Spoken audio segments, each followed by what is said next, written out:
Hi, I'm John Maxwell.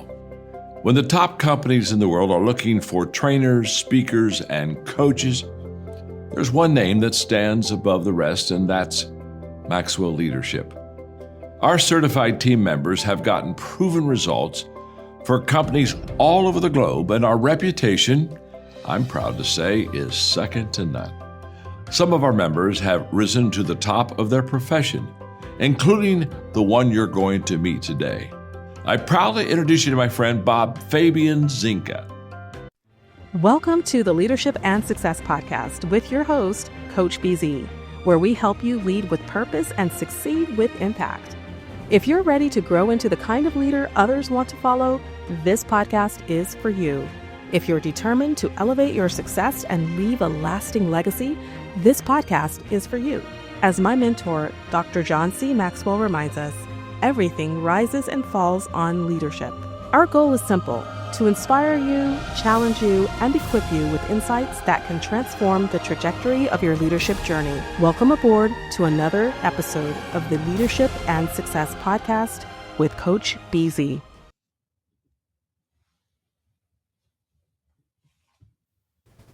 Our next guest is a retired Navy captain who served 28 years as a surface warfare officer.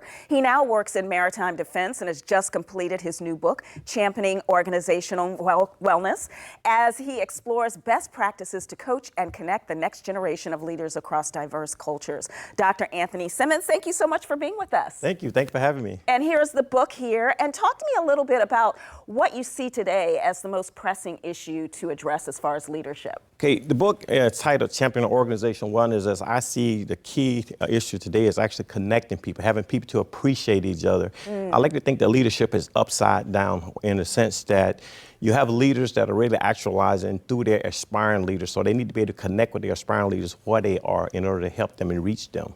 Okay, understood. So what would you say is your specific skill that helps you to address this particular? Because I've been there, I Right. call it boots on the ground. There's a lot of skepticism between academia and people who have practical experiences, So I've been out there, having commanded 4 ships and, been over 60 countries, had an opportunity to get out there, with outside the gate as Hebrews did in order to work with these sailors and people across different cultures and generations to bring them together and have them to appreciate each other by meeting them to where they were, on their grounds, understanding them, having empathy to understand how I needed to reach them, not based on who I am, but where they are. Right, and that is so important in leadership. So.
All right, I believe this was a dramatic entrance, and I am so happy today, overjoyed, because of the person we're going to be speaking to today.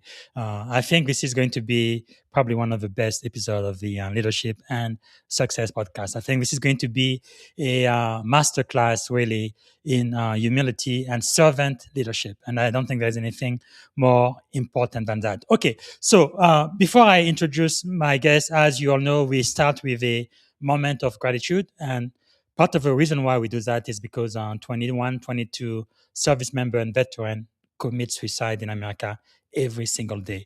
And I think it's not possible to be suicidal and be grateful at the very same time. So today, like every single day during the month of February, Black History Month in America. I love to really be grateful for the contribution of African American in this country. I believe Blacks have built America, made it what it is today, right? A multiracial democracy. Because believe it or not, when America first started, only white male heterosexual Christian had any rights whatsoever. Not even women could vote. But because of Blacks now, everybody has civil rights. So I am very, very glad and grateful for that. And I want everyone to get a copy of this book. I really love this. African American First, famous, little known, and unsung triumph of Blacks in America. Actually, it wasn't until 1943, where people who had my skin color were allowed to become officers in the U.S. Navy. So there's been a lot of progress, a lot of change, and I am very, very grateful for the great, crucial contribution of African American in the history of America, because African American history, Black history, is American history. All right, let me see if I can properly introduce our guest today. I am really overjoyed. I have adopted him as one of my mentor. I think he's a living legend in the making, because today is my great honor to introduce Anthony L. Simmons. He has a doctorate in strategic leadership, so he is a doctor, but he is also a captain, senior officer in the most powerful Navy in the world. Only one promotion away from becoming an admiral. So he's retired now, but a 4-time at sea commander, not one, not two, not three, but 4-time. Just to put this in perspective, less than 1% of sailors get to command. I'm very, very lucky I had to command one time, but this guy did it 4 times. My goodness. So he's a strategic leader who served on the staff of the Joint Chief of Staff and the Chief of Naval Operation in the Pentagon, and a trusted executive leadership coach. With more than 28 years of naval service, 3 combat tour, and experience leading thousands of sailors across complex global missions, Captain Simmons understands both the privilege and the weight of command. That's something I really didn't get to understand until I was in that seat. It's a real thing, the weight of command. And today, as the founder of Six Gear Consulting and author of a best-selling book, Championing Organizational Wellness, he dedicates his work to developing high-performance leaders grounded in humility, emotional intelligence, and accountability. He brings operational credibility, scholarly depth, like I say, he has a doctorate, and hard-earned leadership insight to every conversation. And I am excited for you to hear from him today. So, ladies and gentlemen, without any further ado, please help me welcome to the Leadership and Success Podcast, the one and only Captain Anthony Simmons.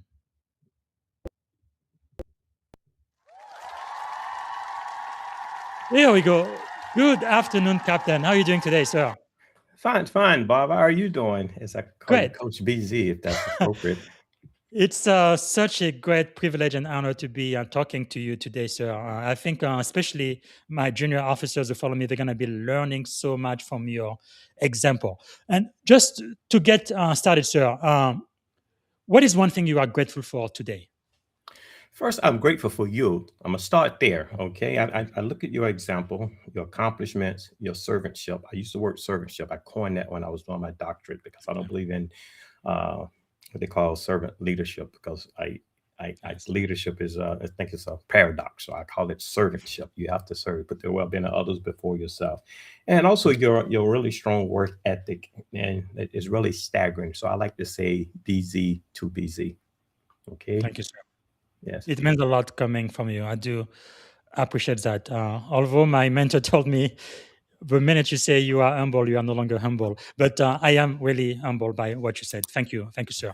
And what is maybe something about you that most people may not know when they first meet you? You are so accomplished.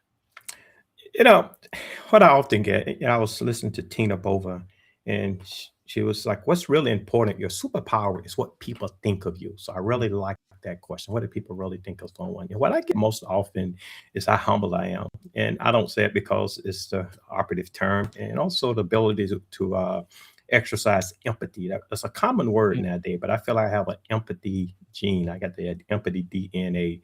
And the guy I even work with now, he's 20-year business person, and almost every time he talks with me, he was like, I just can't believe how humble you are, after all the things you accomplished. But I put that behind me. I don't look at what I've accomplished. I look at the road ahead. I'm just as eager today to be successful as I was when I first left my hometown of Goodwater, Alabama, which was a town of 3,000 people.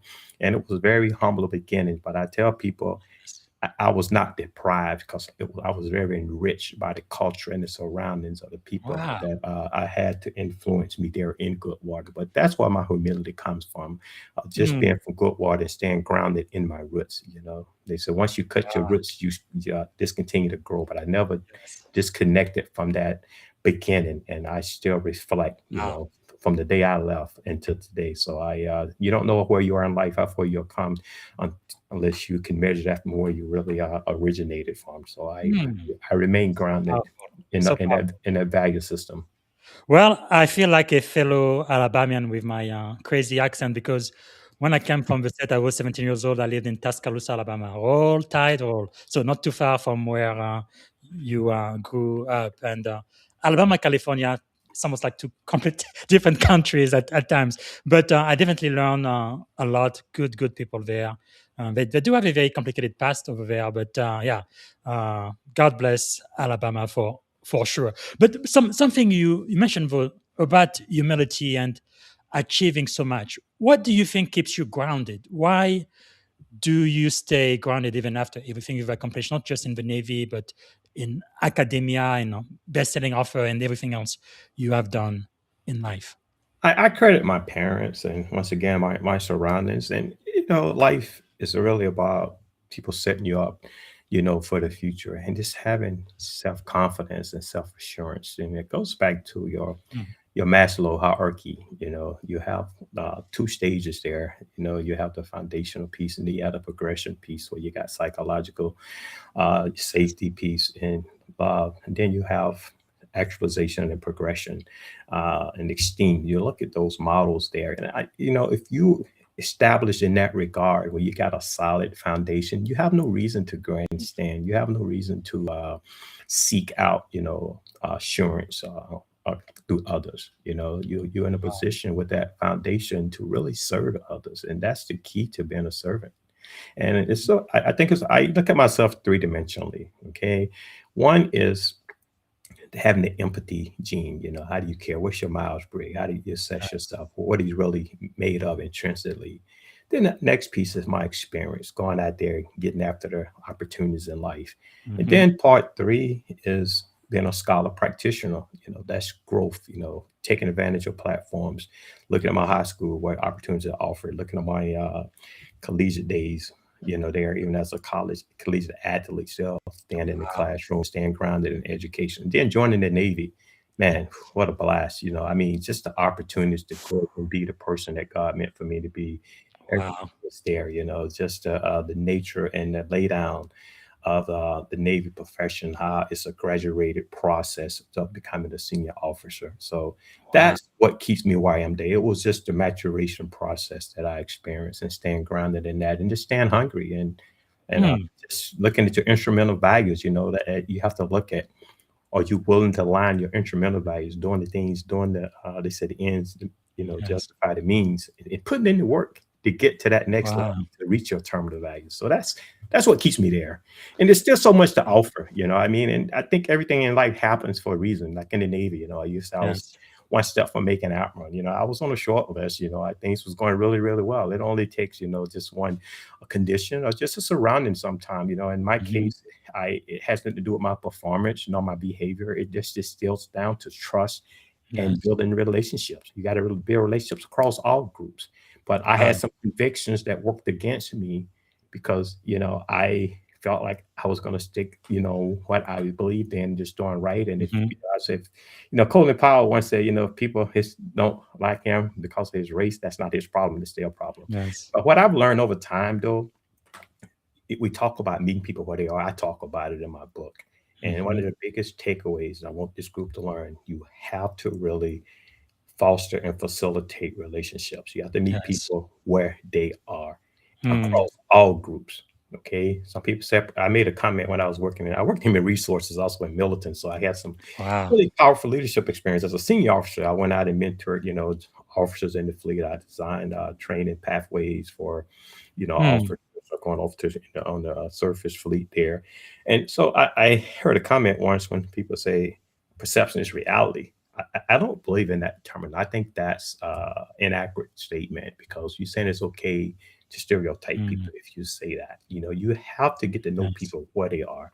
And I have this whole model in life that I embarked on called coaching love. And what that means is just connecting people to know is to love. And that's the Mm, challenge we have in society now.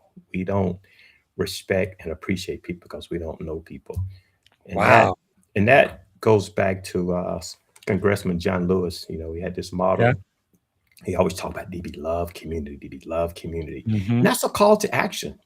And it hasn't taken place yet. So Yeah. my call to action is coaching love to establish that the love community, to work towards that, getting people to appreciate each other. And Yes. from the junior officers on this site here and the other people you mentor, the big takeaway is let's just make sure we understand how to champion our careers and how Mm, to. People say, well, we're on a level playing field. No, you'll never have a level playing field. You need to be your yes. own equalizer. And you Wow. become your own equalizer through preparation, hard work, building relationships, make mistakes, but learn from those mistakes. That's your Yes. equalizer. Take on Wow. the tough jobs. Well, I think we need to just stop the podcast right now. That's wow. So much wisdom. Well, I want to go back to something you just said, sir. Where did that confidence come from? Being black in Alabama, and where did that confidence come from? You think? Because I do believe confidence is a master key to success. If you don't feel Two confident about people. what you're about to learn or do, you pretty much already failed. So where did that come from, sir? That's a powerful question. What I like about this conversation, and me being a leadership coach, let me just give some context here, okay? So, And as a scholar practitioner, as a leadership coach, there's four Doctor, strategic steps. leadership. There's four steps to this, okay? You have to ask powerful questions, then intuitive listening. What Yes. you do a good job at it, and then you have to draw out the person introspective. So you asking these questions, you're drawing out my introspective. So we having a coaching conversation now, what I call inspired motivation. So great, but thanks for that question. Well, first of all, to get to the answer, it was my family structure, Dairy and Mm, Goodwater, not just my parents, but extended family. yes. I grew up farming in the summer. I did logging in the winter time. My father kept me engaged, and he came from a background that was not so Yeah. strong. He moved around quite often. His father was not always, employed. He was in and out of the penitentiary system. His father was because Mm, that was just signs of the time. In that era, my father made a commitment to wow. do better by his kids. And so I came from a very solid family structure, and we went from one family farm to the next and worked throughout that era there as I was a kid. In the wintertime we did logging, and then the game changed. And my father only had an 8th grade education, not because in the South, once you got old enough where you didn't have to go to school every day, people looked at farmhands. They would have to go to work, so we Mhm. didn't value education. That was because of some of the shortcomings that we Yeah. face, in our society. That's why they call it the marginalized, where education was not really valued. It was more work. And that's what my father Mhm. believed in. And so my game changer was my high school principal. His name was the late Robert J. Armour. Okay, his father was a philanthropist, and they was a pretty well-to-do family. His father lived across the street from my parents, and Mm, Mr. Armour invested in the system there. He taught my parents. He finished the training school in Coosa County in 1954, went off wow. to Fisk University, and his father, being a philanthropist, asked Mr. Armour, "Could you come back and be an educator? You're real prominent. You've done well. I Wow. want you to come back and pour into the community." So Mr. Armour, he was at the elementary school when I started first grade. We had two buildings still, K through 5 and 6 Mhm. through 12, Goodwater, small town. So I started out, when they integrated the schools, the first year was 1970. Obviously, most of the minority had the middle school or Mhm. a junior or the elementary school. So Mr. Armour got the elementary school, and the high school, which was an awesome high school. It had the Caucasian principal, Mr. Westbrook, and he did a good job. Goodwater had a really strong system. So I was fortunate when I transitioned over from the 5th grade to the 6th grade. Mr. Armour got the principalship at the high school, and to this Mm, day, he's the only African American principal we had in the school system in Coosa County. wow. since integration. Can you believe that? I Amazing. often tell my mother, and that was my difference maker, just him pouring Yes. into us. And we played sports. I was a scholarship football player. I finished, first there in my class, but it was just him really Wow. teaching me the value of education. I was a little hard-headed kid, it wasn't really Yes. cool to be smart. So I was just, I had good grades all the way through like the 8th grade, but I was not in the honor society because my conduct grades were so Wow. bad. And he would just pull me to the side and pretty much say, hey, you have to get it together, Simmons. You have so much potential. You can do. And not just me, he did that with quite a few of the students. And I would spend a lot of time with Mr. Mm. Armour.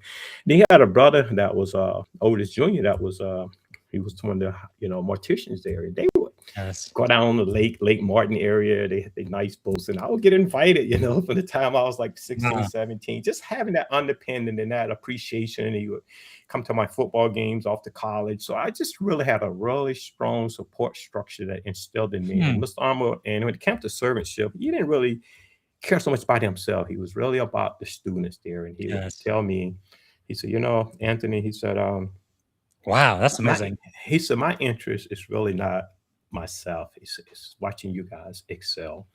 And he said, that what gives me satisfaction. And I always tried to model him, and because how humble he was and how he poured back into the community. But I felt it was my responsibility to take things to the next tier. Now, I did start a scholarship in his name through his family and some of the leaders Wow, there, but I have to do a better job with it. It's the Robert J. Armour Memorial that's Scholarship. And I amazing. have to get it moving again. So hopefully this platform will Wow. get me going in that direction again. But no, that has Yeah. a lot to do with it's just background. That's sorry Okay. with that long answer, but No. It is important because those stories is really what helps us remember, and it really connects everything. Because I've done a little bit of research on yourself before the show. Like I found out one thing you say a lot is you've helped probably hundreds of naval officers now who've also got command at sea, and some of them have even done better than you, but yeah, you are completely okay with that. It's like you're very proud of people that yeah. you've mentored who actually go further than you have. That's quite amazing. Yeah. Well, that's the definition of servantship. You put the well-being of others above that of your own, and you're here to Yes. make a difference. And you've heard this is often. Yeah. What is your legacy? It's when you're Yeah. gone. And when I have led people in ships, it probably didn't enjoy it as much when I was there, but when I Yes. left, man, did they excel. And I felt the same way about Mr. Armour. I didn't want to see him coming. I tried to Yes. duck him throughout school, and then my father was the same way. He was tough. He taught me hard Mm, work. And Mr. Armour taught me the other side, from the academic powerful. and the importance of our scholarship. So and that's just the nature of it. But I get so many calls from Wow. people that was there before me, and I have a couple out there now that's really in some key places that continue to do Yes. great things. I'm just cheering them on from a career perspective, and I just Wow. excited, And I'm okay with where I retired, regardless what Yes. how things transpired. My last assignment, I'm fine with it. It doesn't Yes. bother me. God put me where He wanted me to be. Out here Man, connecting people. that is really powerful mindset. Because in my experience here, it seems like all of these leadership principles we talked about, many of what you covered in your book and self-help book and all of that. I mean, you can all go all the way back, even 2,000 years ago. For example, in the book of Proverbs, you're gonna see a lot of the same principle. And yeah, I guess most people they kind of know what those principles are, but the secret, I believe, is in the execution, right? They know it, but they just don't do it. So when you see someone like you who actually does it, it's very, very refreshing to see because most people just don't do it. Why do you think is that this disconnect between knowing something but actually living it out every day? you know, these questions are just blow me away. I feel like that I'm on the other side talking to someone else. You should be my coach. Um, no, that's great. It's every day I learn. Okay, I get up, I read my the Daily Wisdom for Men, and I started reading that Daily Wisdom when I was in command of the Lassen. It's different. I started my first command was in 1999. It was the USS Hurricane. I was a senior lieutenant, and I had no clue what I was doing. And then I saw some guys that would go from O3 command, they would go to mine sweep command, O4 Mhm. command, and I said, I need to go be an XO. I need to learn how to be a commanding officer. So I went Yes. and did the executive officer job Wow, there in that's very challenging. in the Chafee, and it was a destroyers, different ships, different Mhm. skill sets across the sailors. And I had a great captain, that's retired Admiral John Els. He was a Caucasian, and it was great. And he understood people. And he always would tell me, Tony, that's what they call me. He said, "The world's not colorblind. We have to be realistic. When Yes. someone tell you this, people are colorblind, they're not being true for to you." He Mm. said, "There's always going to be stereotypes, and people going to sometime uh, not value what you have to offer based on who you are." And he said, "Well, with you, they're gonna get something different." But he empowered me to be a Mhm. really good, executive officer, and he taught me how to Wow. command the ship. And I still to this day thank him for that. So, but the Amazing. key to is sharpening in the saw and it's continuously in the read. We go through all these pipeline trainings in the Navy. One Yes. thing I tell your audience or any young officer, take advantage of every opportunity for training. Mm. When the Navy, that's one of the strengths of the Navy is the pipeline and the Yes. training, and read, and read more. We have the Navy professional reading list. As I Mhm. mentioned earlier, the playing field. You become your own equalizer. You have to Yes. read. I came from Goodwhite, Alabama. Okay, I mean, I didn't grow up, prepping, for Ivy League education, what have you. But I never Wow. felt that I was inferior to people that came from the top institutions because I Amazing. was willing to do what it was necessary. When I came to Navy, it was the same way. So I continue to grow. I just recently read Travis Bradbury, Emotional Intelligence. That's the best book I've read recently.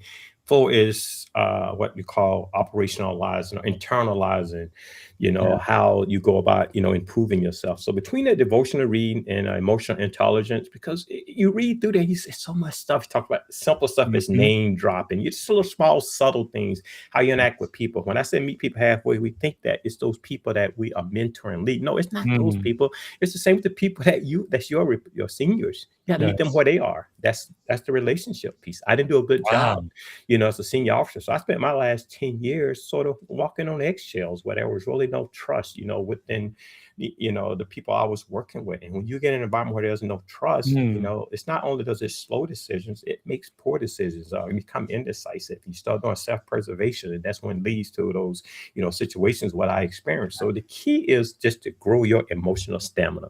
And you look at these concepts, you have to practice them daily, almost like reading scripture. You have Yes. to get better and you have to test yourself. But we have natural genes Mm. that it's called, you look at the four skills of emotional intelligence. You had your self-awareness. I mean, that's just the whole, understanding your surroundings, assessing yourself. Then you have self-management. There Yes. was a time when Daniel Goleman said self-regulation. You can't really regulate. You can only manage yourself through change Mhm. and read and getting better, sharpening that Wow. saw. And then the other one is the social aspect of it, which now Bradbury is, they call it uh, social awareness, which is empathy. They change the Yes. words around here. And then the last piece is social interaction, which is interpersonal relationships. So I spent a lot of time Man. in that space. I followed Daniel Goleman, Harvard Business Mhm. Review. I read the book Thank Optima you. that you saw there, and it talks about, the importance of emotional intelligence, versus IQ, and understand your Yes. Myers-Briggs and how that impacts you. Mhm. Trust and Inspire, how you engage people, Think Again, It's Okay to Be Yes. Wrong, Adam Grant. So all those books is I agreed to generate. Leadership is important. Bios are important because it's something like stories. But these Yes. how-to and self-help books are really, Mm. really what makes me who I am and helps me to internalize. So Wow. that's what keeps me in the space I am. And this is it's a daily process, and that's why I call it Yes. emotional intelligence stamina. That is so powerful because I just realized in one generation, from your father eighth grade education to getting a doctorate in strategic leadership, living in a very poor area in Alabama, to now being only one promotion away from being an admiral in the most powerful navy in the world. In one generation, you've completely changed the family line of your entire seed, your children, your grandchildren. I mean, they're never going to be the same again. That's really amazing.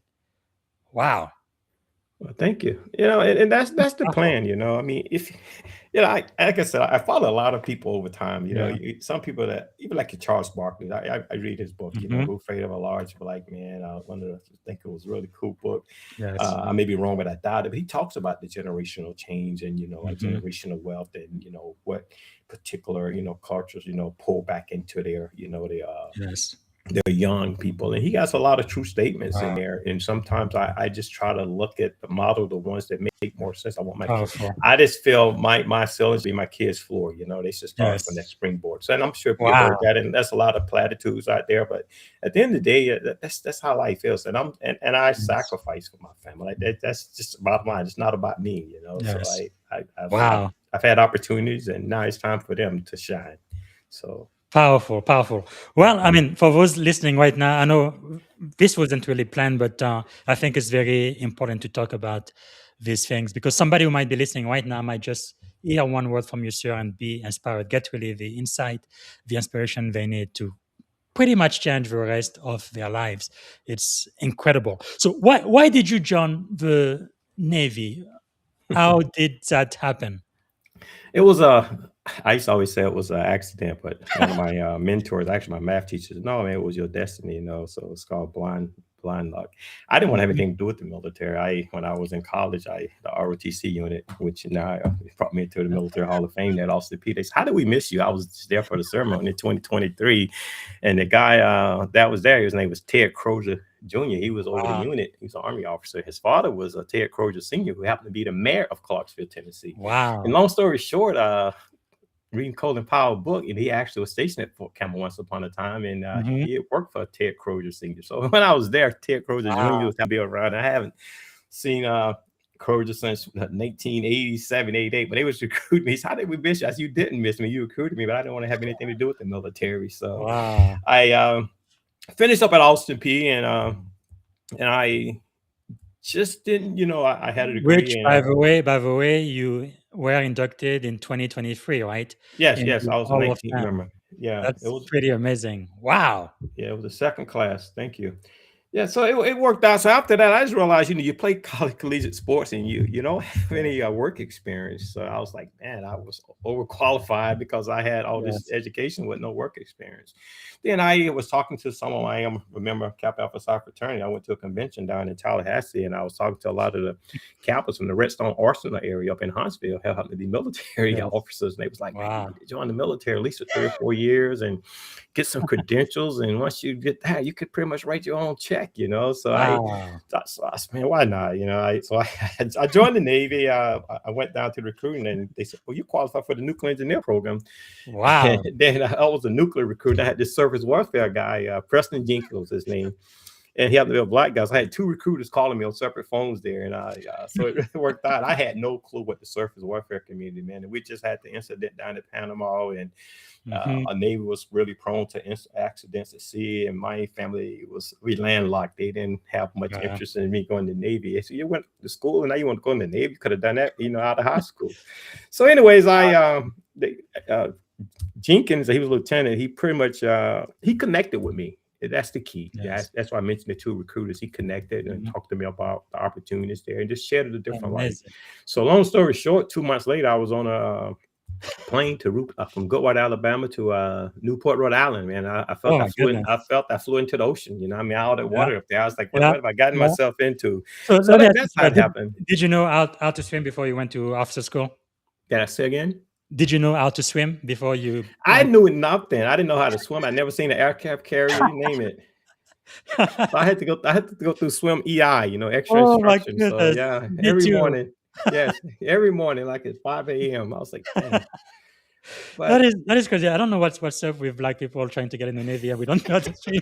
The Navy gave me like 12 months. It's like, Simmons, you're gonna have to learn how to swim or we're gonna kick you out. I'm like, yes, sir. So I yeah. had to learn. But wow, it's incredible. So over 28 years in the Navy, like they say, the rest is history. And you got to command at sea 4 times. You served at high strategic level. What experiences do you think transform your leadership philosophy the most You throughout your know, career? I was around some really good people. And you talk about being one tier. The Navy invested in me heavily. I had Hmm. some great mentors. One was Atma Dilworth Curtis. He was good. He was tough on me. A lot of people didn't go towards Atma Curtis, even the people that looked like him, because he was so hard. He talked about hard jobs. Atma Tony Curter, I worked for him at Milton. He taught me a lot about the command, that experience there in Chafee, and also class of '78 Naval Academy. It's a very powerful academy. We have to have coaches or mentors. I used to work coach more so. And I had met Admiral Cecil Haney when I was XO in Chesapeake. He was out at Pearl Harbor. He was one of the squadron commanders for the submarine community there. Just, having that level of leadership and engagement from those gentlemen really made a difference in how you champion your career. If you look at it where I keep things big picture, what is success? It's the confluence of opportunity and preparation. I talked about preparation before. I talked about, General Colin Powell. So there's no secret to success. He said, preparation, hard work, and learn from your mistakes.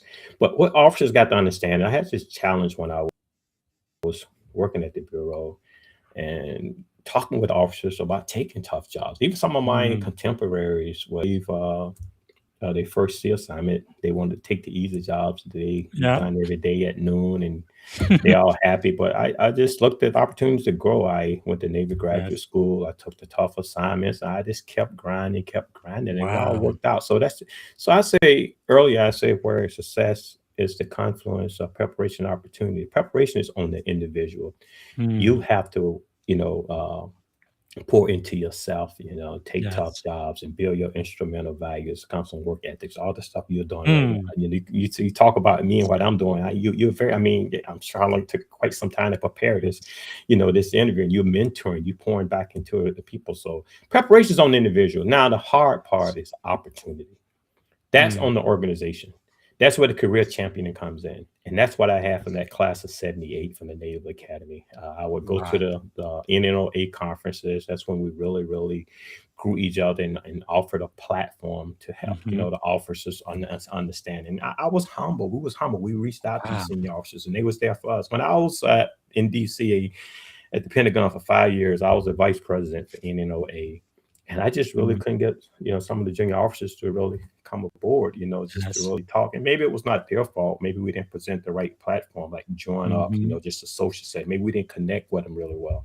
And the Surface Navy Association was really good also. Those affinity groups really make a difference. You have to have mentorship across all groups there. The ones look like you and the other group as well, because we have to get into what I call internal groups. We can't have out groups and groups. People have a tendency to take care of people that have something in common with. It could be the institution you attend, it could be religious based, it could be your ethnicity, it can be generational based, but we have to have inter groups. We have to go across groups. So career champion, that's what Admiral Haney will always tell me, and the same with the class of 78. It was not always admirals. I don't want to just get too, flagged.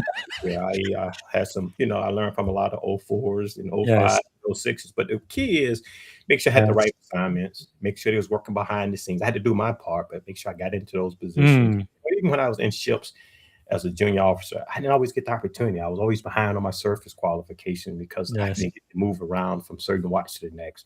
And so I made sure I championed that, for all the officers. And that's one of the challenges I see now with a lot of officers getting qualification. I would look across ships and I would see some officers was lagging, but my question was, has the organization put them in positions to be successful? We all know that these organizations put people in positions so they can get qualified, so they can get their breakout. They have strategic resource plan. And if you look at my book, Champion Organizational Wellness, you'll look at chapter 8, also about sustainment. That's what that's really about. We get all these organization development, but they got to look at how you sustain the development. And then you get to chapter 8, it really talks about the tools, and the most valuable tools in chapter 8 are coach protege modeling. What did I do by that? What I did, I built my mentorship program in the ships where I had people from different groups mentoring, and I didn't let them pick their mentor. I'm gonna put you with someone you're not comfortable with. If I got a kid from HBC, I'm gonna put you with a kid from an Ivy League school, someone that's not been, accustomed to your background. If I have someone that's technically crafty, like maybe LDO or warrant type, I'm gonna put them with someone that may be high-end academia. I just knew my people and I aligned that. So that was my coach protege modeling. Then I had what I call intermediate performance, went to the midterm counseling. I used those as tools to really sit down and evaluate sailors and officers. I gave them a mark that was probably a little lower than what they were, really deserved. I brought the mentors into the events when we talked. I taught people how to write. I used those platforms as teaching tools. So when people got their performance appraisals or their evals, it was no surprises. We was engaged, and there was accountability in every regard. So those are two of the tools that was powerful. And then I did what we call core flex. I would take officers and I would put them in engineering, maybe one watch, put them in combat, watch here and there, then rotate them through the bridge, because you can see everything collectively. So you have to have tools internally to champion the careers. And one thing Admiral Haney taught me when I was at DC NNOA, because I stayed connected with him since I was out in Hawaii in 2002, and then this transfers over to 2009, and I was working on the Joint Staff, and he said, hey, what does the Admiral have planned for you over there at Joint Staff? I haven't spoken. How long you been there? I said, about 4 months. He said, you should have been in his office, your first month there, he should have sat down and laid out a strategic plan for you, for his, how he was going. So those are the type pieces. Then those are what we got from, those affinity groups. That's why I like to tell the young officers, get out there and talk, and so you have to champion it. It's not just going to happen by happenstance. So you have to champion your own career. And there's some chapters in that book in Champion Organizational Wellness. There's a lot of lessons I learned, from the Navy that I feel that if junior officers read that book, it will really make a difference. Not just junior officers, but those senior officers and those people across all groups that's in leadership positions. And that's what the entire coaching triangulation model is. It really just like, we always shoot triangle navigation, to fix the ship's position. But I put that as if I got a sparring leader, then I have a leader, then I got the organization, then we all want to walk together, until to our apex, to excellence. So that's the key there. And just bringing development and sustainment together for organizational wellness. So wow, that is really, really powerful. You just reminded me of something else, upside down leadership, which you talk about in your work. But before I get there, actually, you mentioned something else. I'm reminded of Captain Marcus Kennedy. He's in the Coast Guard. He wrote this book, Intrusive Leadership. I had the great pleasure of interviewing him on the podcast. I think it was last week. It's really incredible when you meet people you've never met before, but they really get an interest in you. They see a potential in you that you don't even see in yourself. If that's not mentorship, I really don't know what is. But one question I have for you, sir, is let's talk a little bit about command under pressure. What was maybe the toughest leadership challenge you faced in command? And how did you navigate it both cognitively, but also emotionally? And especially for men, I think women do it a lot better, in my experience, than men do. But how was it for you, sir? As I said, when I came through the ranks, I always watched the person above me and watch how they manage and led. So I was prepared for most situations. But the key is, for the two aspects you talked there, for dealing with uncertainty, I lead through people. Okay, I believe in collective approach intelligence. Where I empower people. Yes. I was listening to Paul Feinberg, and they asked him, say, what do you see the common thread of some between your college coaches, real successful, like your Nick Sabans and those really renowned ones? He said they coach their coaches. So I always coach, the officers on the ship. And I believe in delegating authority to them so they can help me, have the collective picture. But one mistake I did make, when you go through these pipeline schools, especially at command level, they say, every decision is a tough decision. Everyone. Yes. So you have to trust your sixth senses, and also you got to be the example. So I was once going through that, and this is not really major, but I have a tendency to be I was overbearing at times because I was just really passionate. And that's one thing I learned about General Maddox. You can't let your compassion get in the way of, what you're doing right by people, and the environment gets a little more challenging. So I was riding my navigation team pretty hard. This one I was in hurricane, as I was telling you, I didn't know what I was doing. So I was going through the harbor. And the navigation team wasn't quite ready that morning, and I was just riding them really, really hard, really tough on it. The team, they didn't have a charts prepared. Things was not laid out, and I just stayed on top of the navigator at the time. It didn't get better. It got aggressively worse. And I said, man. So I took a step back and said, you know what? I didn't do anything to help the situation. You have to step back and allow people, to do their jobs. So I learned over time, you just got to always execute and empower people and use the sum of the whole approach to leadership. And that's what gives you the flexibility of what I call the leadership agility. And I was in Lassen, man. I tell you, we had a good time out in 7th Fleet. That ship it kicked butt. It was a battle E1 after, when I left the next year.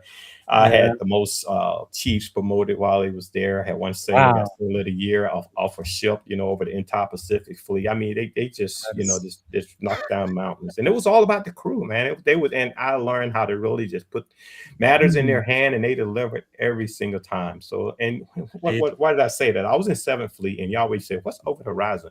When you prepared, it doesn't matter what's over the horizon, because you got that agility. You're gonna flex to what's over the horizon. So it was through the people, it was through the leaders, through empowering people. And one thing Admiral Staff Readers always say, man, he said, our sailors are just eye-watering. It doesn't get any better than what we have out there. We just have to put them in a position to be successful. And you do that by putting the resources in place. I had the rope yarn events there. I made sure I had good food down on the mess decks there. I made sure I had good MWR, approach, et cetera, et cether. So that's how you do it through people. And that's how you overcome those challenges. But I really didn't have any just really, really just tough challenges, because I was really innovative in a lot of ways. And I learned some stuff along the way. I had what I call my 3 triads. I had the legislative triad, which was the captain, XO, and the command master chief. okay. And then the next triad was, had the XO meeting. It was XO, department heads, and the command master chief. I was trying to connect my department heads and empower them through the CMC. So I had that triad. Then I had the next triad was command master chief, department heads, and the senior LCPOs. Wow. And I did that because sometimes we get the officers and chiefs, start sort of like, there's a little differences there, and you don't want to create that animal there. So alignment was one of the biggest challenges I had, but I put those 3 triads in place, and it became, yes. I wish I had known that when I was a commanding officer. That made a big, big difference. Because I think some junior officer, because most of them, they come out of civilian life, they don't know anything about the military, and they feel like, oh, on the org chart, I am an ensign or a JG, so I'm an officer, and the chief is like below me, is just an E7 or E9. But what they don't understand is the chief mess is the one who's mentoring you as a junior officer. They're trying to make sure that you become eventually a senior officer, but sometimes they just kind of miss it. And wow, that's something. It can become a tough relationship, because it's I do a lot of consulting, like even with the school system, right? One of the toughest part, you take a teacher from the classroom and put them into administration, and they don't get any training. They're used to dealing with students. Now they got to deal with principals, board members. It's a little challenging. And even in the fleet, sometimes you take E6 into the chief's mess, and all these responsibilities grow. And we do the chief initiation, but we don't continue to give them the level of training they need at times. So I want the department LCPOs and the master chiefs to sort of stay engaged and ensure they train their chiefs. And another thing with chiefs, I thought they were just so critically important, and I was a type captain. It goes back to, talk about, the servantship and serving others. And I didn't require much attention from my chiefs. I said, your responsibility is to take care of the sailors, and you're going to get graded on how well your sailors do. If you come in the chief's match and talk about how bad one of your sailors, that's reflection of you. And that's another thing I learned from Admiral Staff Readers. He said he was pretty straightforward. I'm going to grade you on how well your sailors perform. And I kept that model. So, and it worked out, so it was great. Wow. I talked to my old command master chief, Leon Walker. He went up to Great Lakes. He was pushing boots up. He's such a great guy. He and I always talk, probably about once every 2 or 3 months. We just got that lifelong relationship. And you have to be on the same page. Understand your roles and responsibilities. That's the problem in most organizations. You have to embrace who you are and what your roles and responsibilities are. Wow. So powerful. Now, first question from our live audience. I believe this is my Sea Daddy, Captain Joel Rothschild, U.S. Navy retired. He said, so you have talked about what senior officers have taught you. What is the most important thing you learned from a JO or enlisted? Okay, that's a great question. First, you have to see a suggestion box, right? You have to learn. The first thing you'll learn is you have to understand their perspective. It goes back to empathy. You got to lead from their vantage point. So you have to learn what they need. I mean, that's a great question, but there's no most important thing. You continuously learning. Coaches must be coached. You have relationships of co-equals. Now, what you have to learn is to listen to them. So it's no one single important thing. You got to always continuously learn from them, your JOs and your senior enlisted people. Powerful. One thing when I became a commanding officer, I think it was Captain Rothschild who told me that what I ended up doing is every month, once a quarter, I will meet with my white hats, no officers in the room, no chiefs, just E6 and below, so they can tell me exactly what they felt, and many times they will tell me what they really thought. And then I would meet with just the chief mess, no officers, and then I will meet with my junior officer. Now, senior officer, I didn't care too much. Well, I did care about them, but not as much as the white hat and everybody else in the command. But, well, this is my motto. Okay, first of all, I learned that in the Gettysburg from Captain Pete Smith when I was a damage control assistant. I had a division in the spotlight, and that Friday when they do the captain's inspection, that's my first time working for 06. He's all the khakis leave. Oh, geez, what's going to happen now? They're going to tell on me how bad I am. So, but that in that model, that's something that was really powerful. So I always did affinity groups. I would talk to E3 and below. I would talk to third class, second class, and first class. So I didn't want, I wanted judgment to be suspended. I was going to have an open forum with me. So I did do something, very, very similar. But I have this model, and I go back to that question. The problem in a lot of organizations is people say you got 20% of the people doing 80% of the work. And that's what Pareto say. That's his model, 20%. Yeah. But I got this inverted Pareto I use. It's all about 20% making the 80% better. Say if you go into a classroom in a school, the teacher always point out, hey, this is my top students. Okay, how about the students that are struggling? What are you doing with them? So some people in life inclined to be great. Same as in the ship. Some sailors going to be great. But what I always felt the need was to take the ones that was great and help the others. We had no peons, in the ships I commanded. And it goes back to my main thing. I always call responsibility, accountability, loyalty, and trust. Okay, those are 4 pillars I always use. And responsibility is one way. You're junior, you're responsible to your senior. Okay, accountability is 2 ways. As a captain, it's just important for you to hold me accountable. It is me to hold you accountable. So you can always hold me accountable. Use my CO suggestion box. Fire. I want feedback. That's all I'm going to get better. I want constant feedback. So that's what I learned. I want it always. Okay. Only way I'm going to be able to serve you. Okay. Then the other one is loyalty. That's one way. That's from top down. You can't expect the person to do well if you don't do right by them. You can't abuse your power. Have what I call the bad P's. Power and pay. Okay, those are bad P's. They don't give. They're not good. They're not healthy for you. So you have to relinquish that. It's not about that. It's about being humble. And the last one is trust. It's too often that senior people say, "Well, I don't trust the younger sailor. I don't trust." Do they trust you? That's just equally important. I would always say if I dock the ship, okay, it's just as important for me to trust it. It can be an E1 or E2 that's going to get that line over the bollard as it is for him to trust that I'm going to put the ship close enough to the pier so he don't endanger himself. So it's bi-directional. Wow, because you talk a lot about upside down leadership in your work, and it really makes a lot of sense when you think about it. Like even mentorship, right? People always think, okay, your protege is junior to you, and you have a mentor because you are more senior. But sometimes, even me as a mentor, I learn a lot from my mentees. It's really crazy if you are open to it. Wow. Okay, so let's talk about mentorship just a little bit more if we can. So you have developed leaders. You've mentored many officers who later became commanders, which is huge. It's great for you, but it's great for the Navy as well. What do you think is the mindset shift you focus on with emerging leaders? You got to understand the generation that we're in, what's important to them. It's not pay, it's not compensation. They want to be empowered. They want to be developed professionally. They want to be purposeful. They want to make a difference. They want to be heard. They don't want to be lectured to. And that's all in that book, Different Kind of Diversity. It's in there by Dr. L. Moore. And you're dealing more with trust and inspired environment, even though it's the military. It's command and control doesn't work like it once did. That's the new kind of diversity. That's the book that I pulled that from. Trust and inspired. By the way, it was on the Leadership and Success podcast last year. Yes, and it's real powerful. And you're in a world like different between coaching and mentoring. It's positive psychology. Mentoring is neutral psychology. Coaching is really broad. Mentoring is less broad. Then you got progression. That's what coaching is about. Vice facilitating what mentoring does. Then it's co-equals. Vice the lead follower. And that's the whole key to trust and inspire. It's just so inspire me. You breathe life into people. You got to be more intrinsic. Inspirational. Motivation is transactional, and that's the key to this entire Maslow hierarchy of needs knees and upside down Yes. leadership. People's in that lower stage because they don't exude self-confidence and self-assurance. They become transactional. I give you this, you take that. And that model does not work. These kids, the young generation, too smart for that. So you got to breathe life into them. So you have to be more inspirational, and you got to be perpetual. That's what coaching is about. And once again, it's co-equals. You talk, you learn from each other, and that's a continuous process.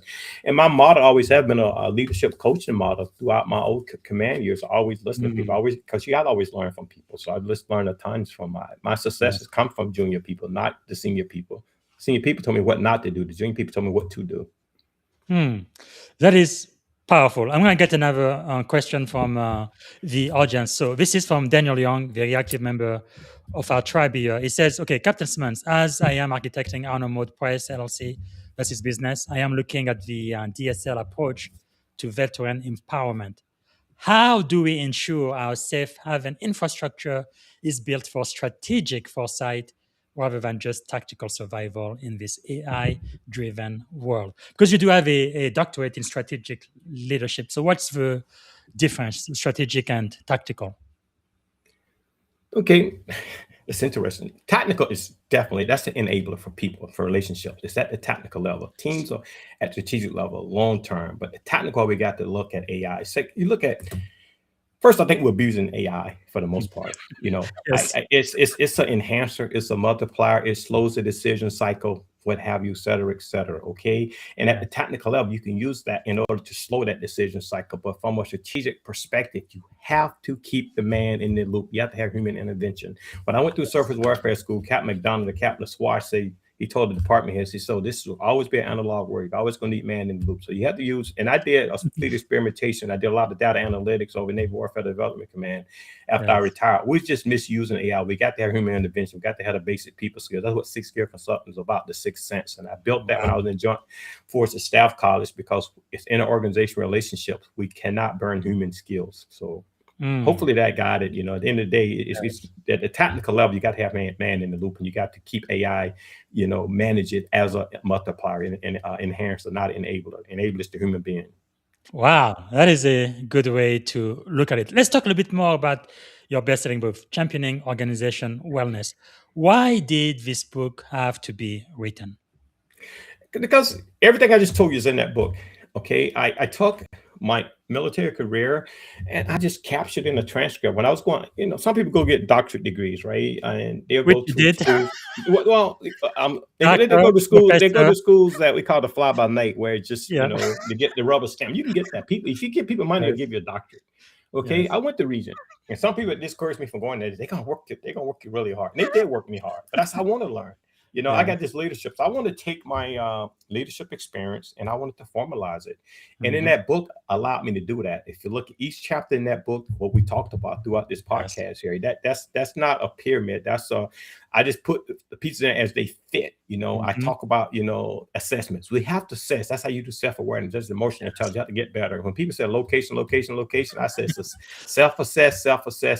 Know who you are so you can help other people. Then you go through the blind spots. You know, the want self vices the out self. We want to be who we want to be, what we ought to be. You know, we have to be transparent. We have to be impartial. And that's how you have to suppress those blind spots to get to the other side of the training through the coaching conversation. Then you connect with people. Then you got that foundation in place. And those are your means. Then your ways is through being culture agnostic. Who cares where you're from? Who cares what generation you're from? You know, the whole nine works. Who cares what gender you are? That's the culture aspect. And then empowerment is by inspiring and encouraging. That's in the center. That's your ways. And once you connect and you go through those ways, you get to the apex, the top of that train, which is organizational wellness. And that's the genesis of the book. Well, let's talk about organizational wellness for just a minute, because I think for many people, when you say that, all they think about, right, is perks, morale, engagement score. What does that really mean beyond that? Okay, what if I took wellness to put excellence? Okay, if you look at niches, right, in a leadership coaching, there's 3 niches for coaching. Okay, one is wealth, one is health, one is relationships. Okay, organizational wellness is not health. It's about relationships. So when I do a lot of presentations, I use excellence. Okay. And if I did it over again, I'd probably call it organizational excellence. But the reason I did it well, because it's a confluence of development and sustainment. A lot of organizations come in, they have initiatives, and they don't sustain themselves. You know, they go in there when the leadership changes, and you go back to ground, you know, back to where you were with all the initiatives. So if you plug into that book and read organizational wellness, it's really the wealth and the health of an organization, you know, from an excellence standpoint, how you achieve excellence. Wow. Powerful. Okay. Let's talk about the practical framework. What frameworks or practices from the book are most essential for leaders to implement right away, you think? You have to use self-assessment tools, okay, like your Myers-Briggs, the I thought so. personality test, you know, all the pieces out there, emotional intelligence tests. I went through emotional intelligence school, senior leadership course in my Navy graduate school in 2011, and I didn't internalize what I learned about how I was interacting with people. So that's just very, very foundational, you know, the self-assessment tools that help you realize where you are. And then at that point, then you just have to get into the conversation with first connecting with people. But the most important part in that book, I follow the assessment tools and understand the emotional intelligence piece. Now, I also love how you talk about culture and structure, especially in Yeah. the military. I think when I joined 21 years ago, it was very much, you know, command and control. That's how all of my Yes. CEO skippers led. But today I see more and more, especially with this new generation, Gen Z entering in the military, we are more like I trust, high performance type of approach. Yeah. So how do you help leaders kind of shift from that, you know, high hierarchical control and command and control oriented culture to more of a high trust and high performance? It goes back to leaders and managers, man. You have to have confidence. You have to be comfortable, you know, delegating to people and empowering people and sharing information. You know, the only way you're gonna have right now, you got to do what I call strategic thinking and strategic acting in the same space. Okay. I feel, you know, people, you can't just make the decision and push them out on people. They got to be a part of that concept. I told you earlier that sailors want to be purposeful. They want to be a part of the decision making. Okay. Yes. So, but you got to empower them. You have to educate them. You have to put the tools in place to grow them. You can't keep information close to your vest. So that's how you have to do that, through empowerment. So I call this elevated flat culture, what I talk about in my book there, you know, under the chapter of empowerment. And just some of the terms that came up with when I was in my doctoral program there. You have to, it's just a flat organization where everyone's involved. Not if they're not empowered, not if they're not informed. They have to be, they have to have access to the same information you have access to if they're going to make a difference. So that's how you get there. That makes sense. So what about, because I think one big thing that has changed from 20 years ago is now pretty much go to most organizations, you have about 5 generations working together at the same time. Right? We have people today who are dying in office as senator, congressman, or whatever. They're like more than 80 years old. They want to be president of the US, which to me, it makes absolutely no sense. But that's just the world we are living in now. So I have my daughter who's like in her 20s, just finished college, and she wants to get in the workforce. There is me, and then there are 80 years old who are still working. So how, and then on top of that, in America today, all of the diversity, right? You have women, people of color, and different people background. And so how do you lead in an organization that is so diverse? I love it. That's love. It's a force multiplier. It's different perspectives. First, they got to understand each other. I was in residency at Regent, right? And I had a medical professor. They was talking in the background. You know, I had all this Navy experience. I was sitting there and listening. And it was like, yeah, the older people arguing with the younger people. I just put them in separate rooms and they won't have to work together. I said, that's a mistake. What do you mean that's a mistake? I say, both have something to offer. They just don't understand each other. So people have to understand and empower. This younger generation, we have to meet them where they are. And they can offer a lot. They're really smarter than we are. They have a stronger work ethic than we do. So we just have to put a positive spin on it, you know, and turn those what we think is challenges into opportunities there. So just do a SWOT analysis and do a cultural assessment. You know, those are some of the practical tools you asked me earlier that you have to put in place that really make a difference. You can't be afraid to assess your culture, your organization, and learn the truth.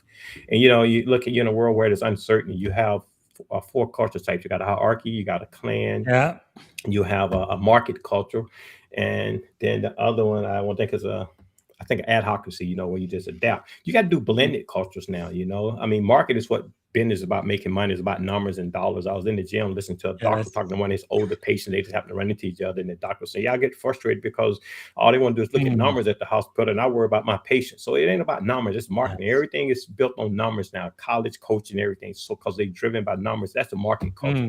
Clan is growing people. That's what you got to empower people, and you got to grow them through the clan where everybody learn and grow together. Hierarchy is the old traditional culture that you talk about. It doesn't necessarily work anymore. And then the ad hoc is a contingent, you know, it's so dynamic now. You can't have anything that's fixed in place. So that's some of my cultural aspect. You got to understand what culture you have when you do those assessments. Powerful. And just to remind people, so it was Dr. Tim Elmore. I am from season 4, episode 107. His new book, The Future Begins with Z. I kind of like that Gen Z, Zynga, whatever. Okay. Great book. And the podcast wasn't very long because he's a very busy man. He only gave me 30 minutes. But I'm glad you are giving me so much time today, sir, because we can learn so much from your wisdom and everything you say. And it's all in this one book. I mean, it can literally change somebody's life, how you lead, how you show up, and the impact you have. That is so powerful. Let me ask you one more thing about the book, and then we're gonna move on. It's about the ego, right? Because you talk about ego, identity, and leadership. You address ego in leadership in the book. How do leaders monitor and regulate ego without suppressing their confidence? That's a tough question. That's a real loaded question. That's humility, right?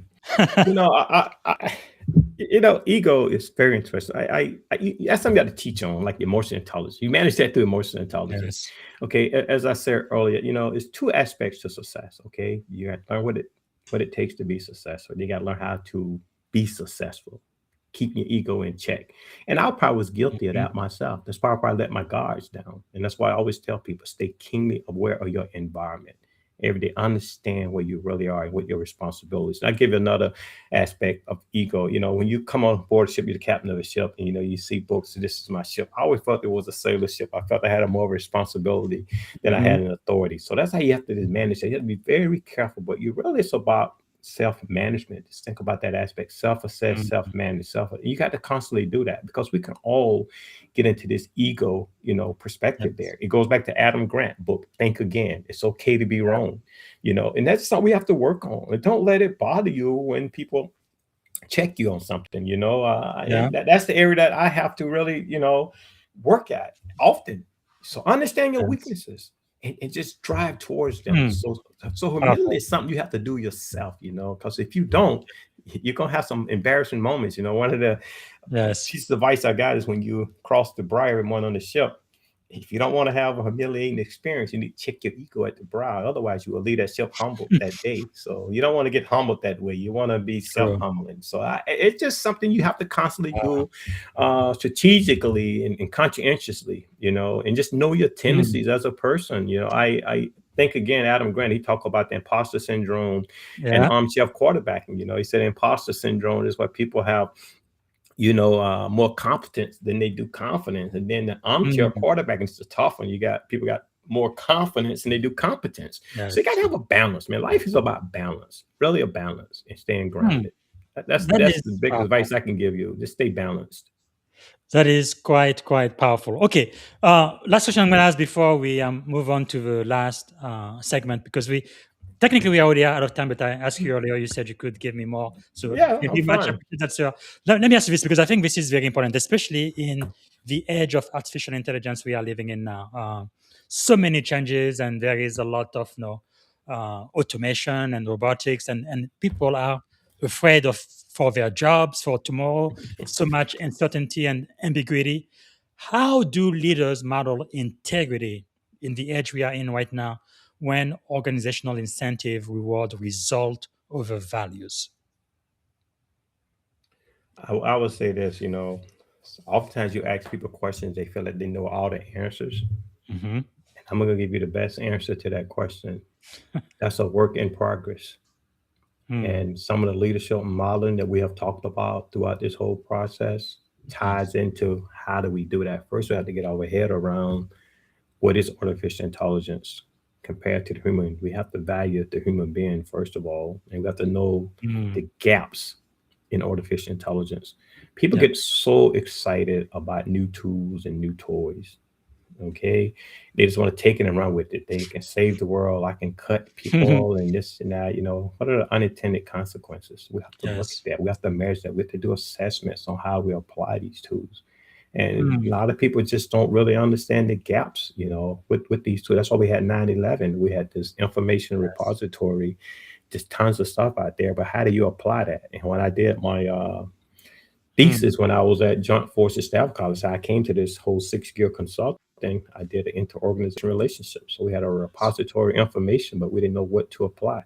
So just because something's available, what's really important for the moment. So you got to have the human aspect, the human intervention. So we got to value people. And I'm not saying devalue AI, but we have to understand what the shortcomings are. And it can't just be about the bottom line, no matter what you do in life. So AI is just another what I call an element that we have to manage, so it doesn't get in the way of, the reality and the human. And we'll get back to human. The key is how many people are going to end up in bad places because they thought that they could survive with AI. When this system is going to start breaking. I mean, we did Celeste when we brought the electronic navigation charts onto the ship, and I said, electronics. I tell the sailors every 3 or 4 details. We was one of the first electronic ships qualified when I was in 7th Fleet there, and I said we're going to do paper charts like every 3 sea details. They said, why? It's because you never know when them electronics is going to go down. We don't want to lose that skill set. So you got to keep those old skill sets. Go back and look at World War II. What ships did the best in World War II was one that could still do celestial navigation, vice the one that went strictly electronics. So this may be an evolution in technology, AI, but we've been there before. So we just have to go back and study the history of it and understand what's important. So simple, but so powerful, because just like technology in general, right? It's just a tool. It's not a thing in itself. So you pretty much add it in your leadership toolkit. And when you need to use it to be more efficient or enhance whatever you're doing, then you use it for the proper use, but still have human oversight. Well, powerful. Let me ask you a simple question. Yes, sir. How many accidents you think take place in vehicles because of cell phones? And how much money you think people spend on repairing their cars because of cell phones? I'm just saying it's a powerful tool. That's sort of a loaded question. It's a rhetorical question. I know in California, it is now illegal to drive and touch your cell phone. I think it's been a couple of months ago.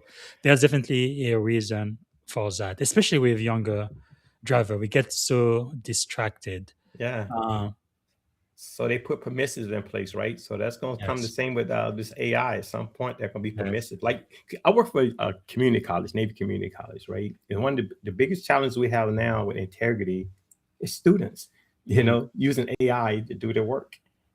So how do we get to the bottom of that? And I have a friend that's a professor out in Texas. Actually, he's a dean, and he was talking about it. I said, as you remember when, as you're an engineer, we had calculators way back when, right? I was in Monterey. I was doing mechanical engineering, and you can use a calculator for certain problems, but you couldn't use it to take the exam. So we got to take AI the same way. I mean, you have to put governance in place. You got to put operating procedures in place. Governance, absolutely. Actually, I am writing on my next AI governance article.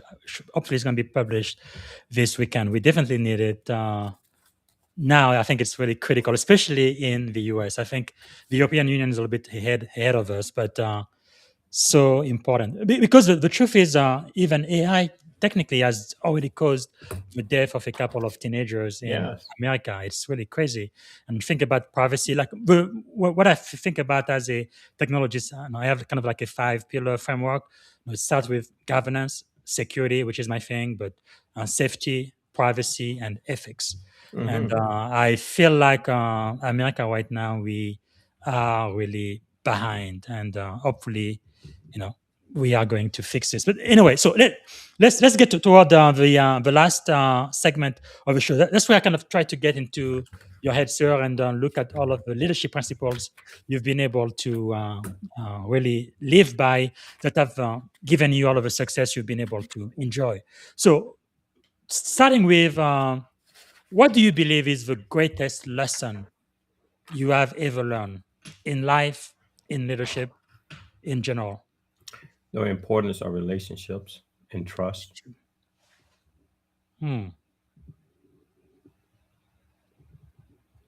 Relationships and trust. Wow. Can you elaborate, sir? Yes. Look across America, right now. It's a relationship problem. Yes. It's not DI. It's not merit. It's relationships. People not knowing each other. That's why I said to know is to love. And we have to learn how to, what I call the common act. We have to appreciate, communicate, and trust. And that's my ikigai. That's my purpose. in life as I move forward now. Hmm. And that's the single most thing I felt that has kept me from being where I'm supposed to be in life. So I call myself the Paul Revere of connecting people, because if you Wow. want to find a gap in life, find a gap and see can you fill it. And just look over time, look at Hmm. history, and see what's been the biggest problem in America. It's not people, Yes. it's the relationships, people getting to know each other, and don't and not Hmm. even taking time to know each other, not putting any effort into it. Then Yes. without that, you don't have trust. And when we talk about team building, organizational all this, Hmm. everything at the technical grassroots level is Yes. relationships. You cannot build a team in any organization unless you Hmm. start with individuals and build relationships. People are going to push each other to the side. They're going to pick and choose who they're comfortable with to put on their teams, and they're not going to Yes. empower people throughout the team. So you're going to have that 20% doing 80% of the work. You have to value people. And that's what I've done in every ship. And that's been the key to my success. Is I Hmm. always have empowered people. And I didn't walk on board the ship to see anyone on that ship that I felt was not a 10 on the scale, from 1 to 10. And I didn't believe in NJP. If you unless it was something drug, something beyond my control. I said all my sailors in this ship are destined to be successful. We're gonna do discipline, not Hmm. punishment.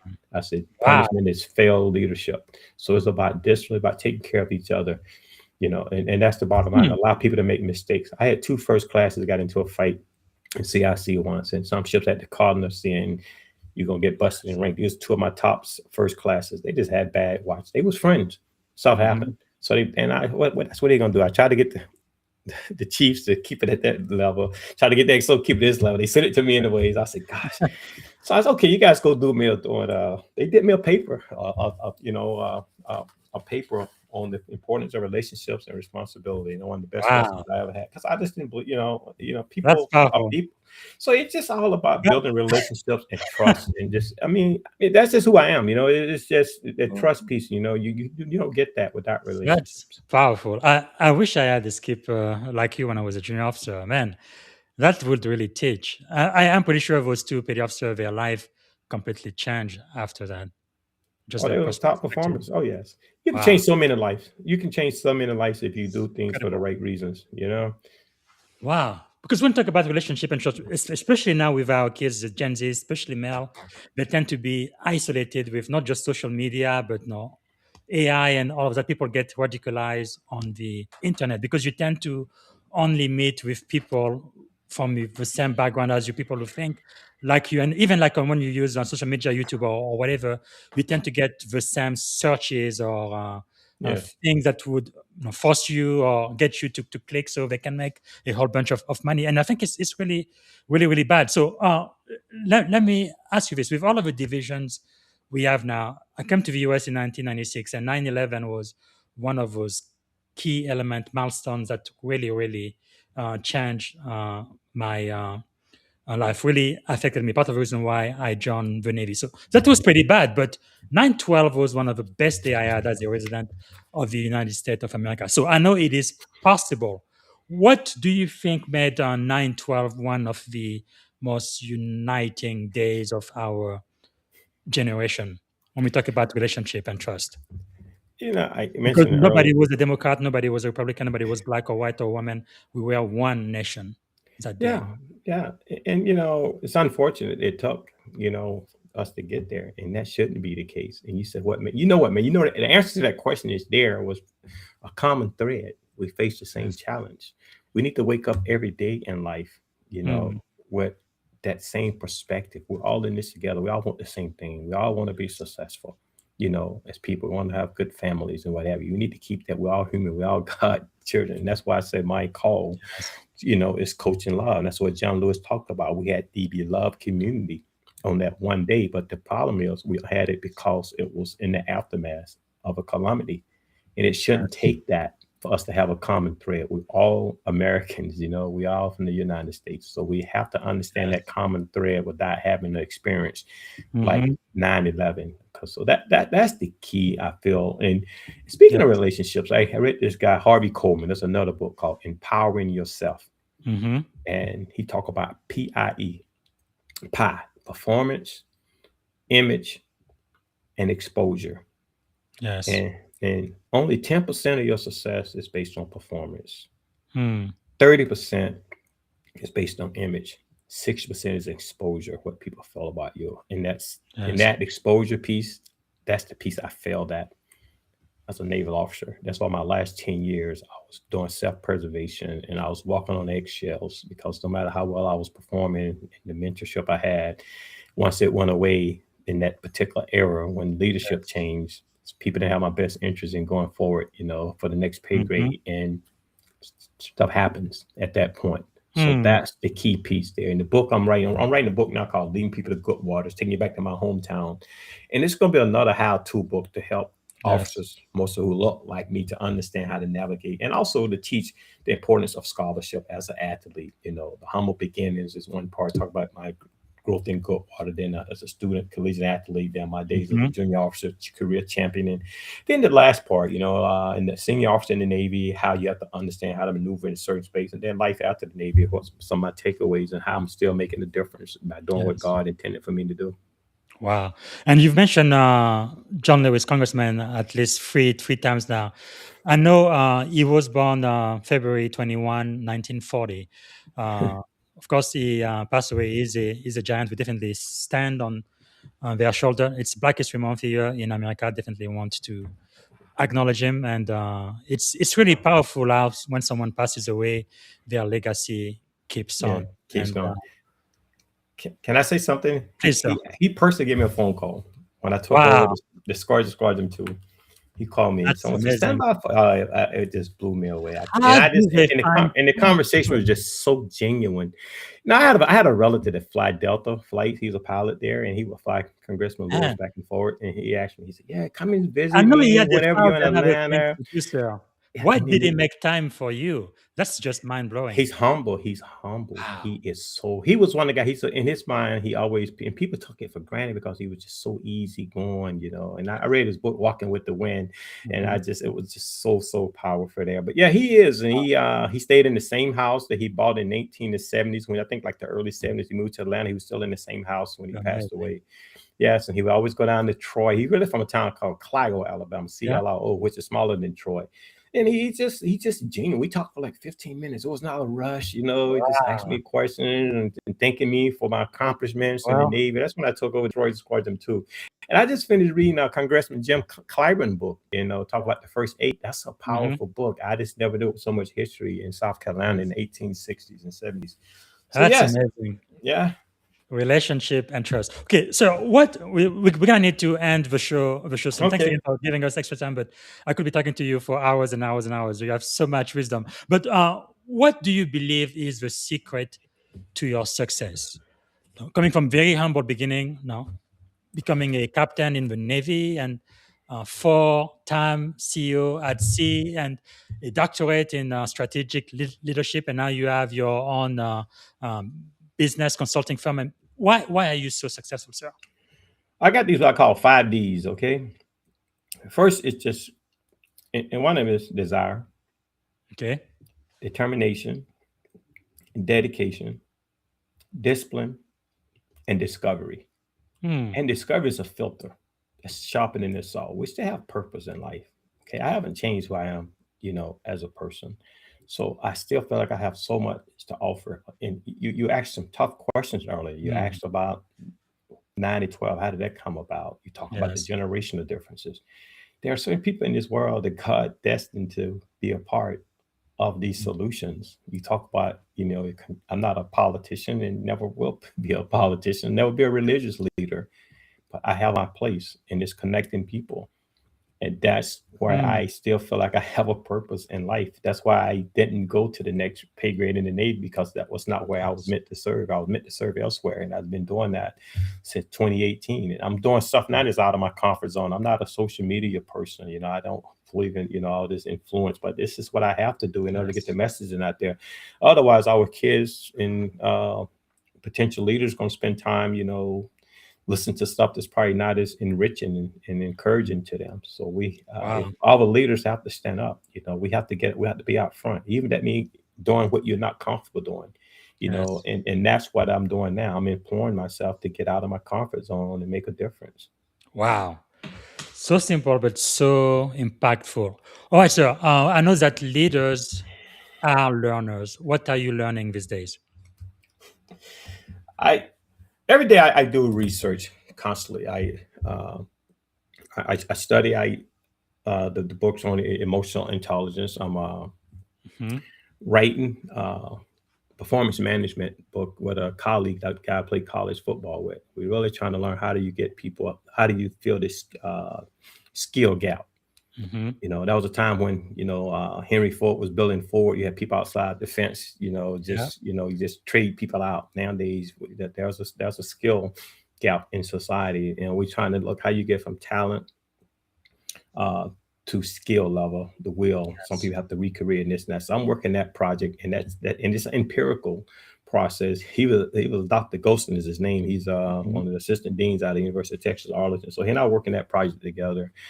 In fact, I rescheduled a call with him today. So we're looking at performance management primarily, but I'm constantly keeping my hands on any book that has anything Yes. to do with building emotional intelligence and leadership, and a lot of how-to books. And you introduced me to it, like now this Dr. Mm. Elmo book, the Z piece. I'm sure it has some different Wow. perspectives in there. So I like reading some of his literature as well. And my goal is to read Cool. every memoir from every president ever. Wow, that is quite impactful. Yeah, because that's really why I love books so much. And part of my podcast, always want to know at least one book I haven't read yet. Please give us some type of recommendation because it could literally change your life. Okay, let's talk about failure because we talk about success all the time. One of my best keeper gave me this coin. One side says success, the other side says failure, and it's really success and failure being two sides of the same coin. Even when I look over my own life, all of the successes I've had didn't really teach me much, but failures, oh man, they are great teachers. I think it's JFK, right, who said, failure is an orphan, but success has many fathers. But you don't really learn when you succeed all the time. It's when you fail that you do. So the question for you, sir, how has failure shaped your life? It's an opportunity to get better. It's just an indicator that you're probably not doing everything right. Yes. And I always tell people, I talked earlier about mistakes, right? I really, it's two things really hard to define: failure and success. Okay, what is failure? I mean, is it a state that you identify with? I mean, I think it's episodic for sure, but Mhm. I more so I tell people, say if you spill some milk, right? Yeah, you can't cover that milk; it's done. But if Yes. you don't clean up your mess, you probably slip and bust your butt and probably get worse, right? So I always Mhm. tell people, don't cry over spilled milk, but clean up your mistake. Mm. Okay, so I like to look at failure more so just as an event. It's a transient condition. Wow. The term itself is it's just too condescending for me to identify with. It's adversity, but it should make you stronger, Yes. and it's transient, and it should be transient. Mm. Because the thing with it, especially in the military, when we fail as leader, people could actually lose their life. That doesn't happen at Google in Silicon Valley or working for Microsoft. But in the Navy, it's definitely a possibility. I was only an instant. I think we talked in the green room. I remember this book here, Commander Scott Waddle. Yes, He yes. came to my school, the University of Alabama, in 2009. I Okay. was a instant select. So he shared this Hmm. story, a deadly collision. He was the CEO of the submarine USS Greenville, Mm-hmm.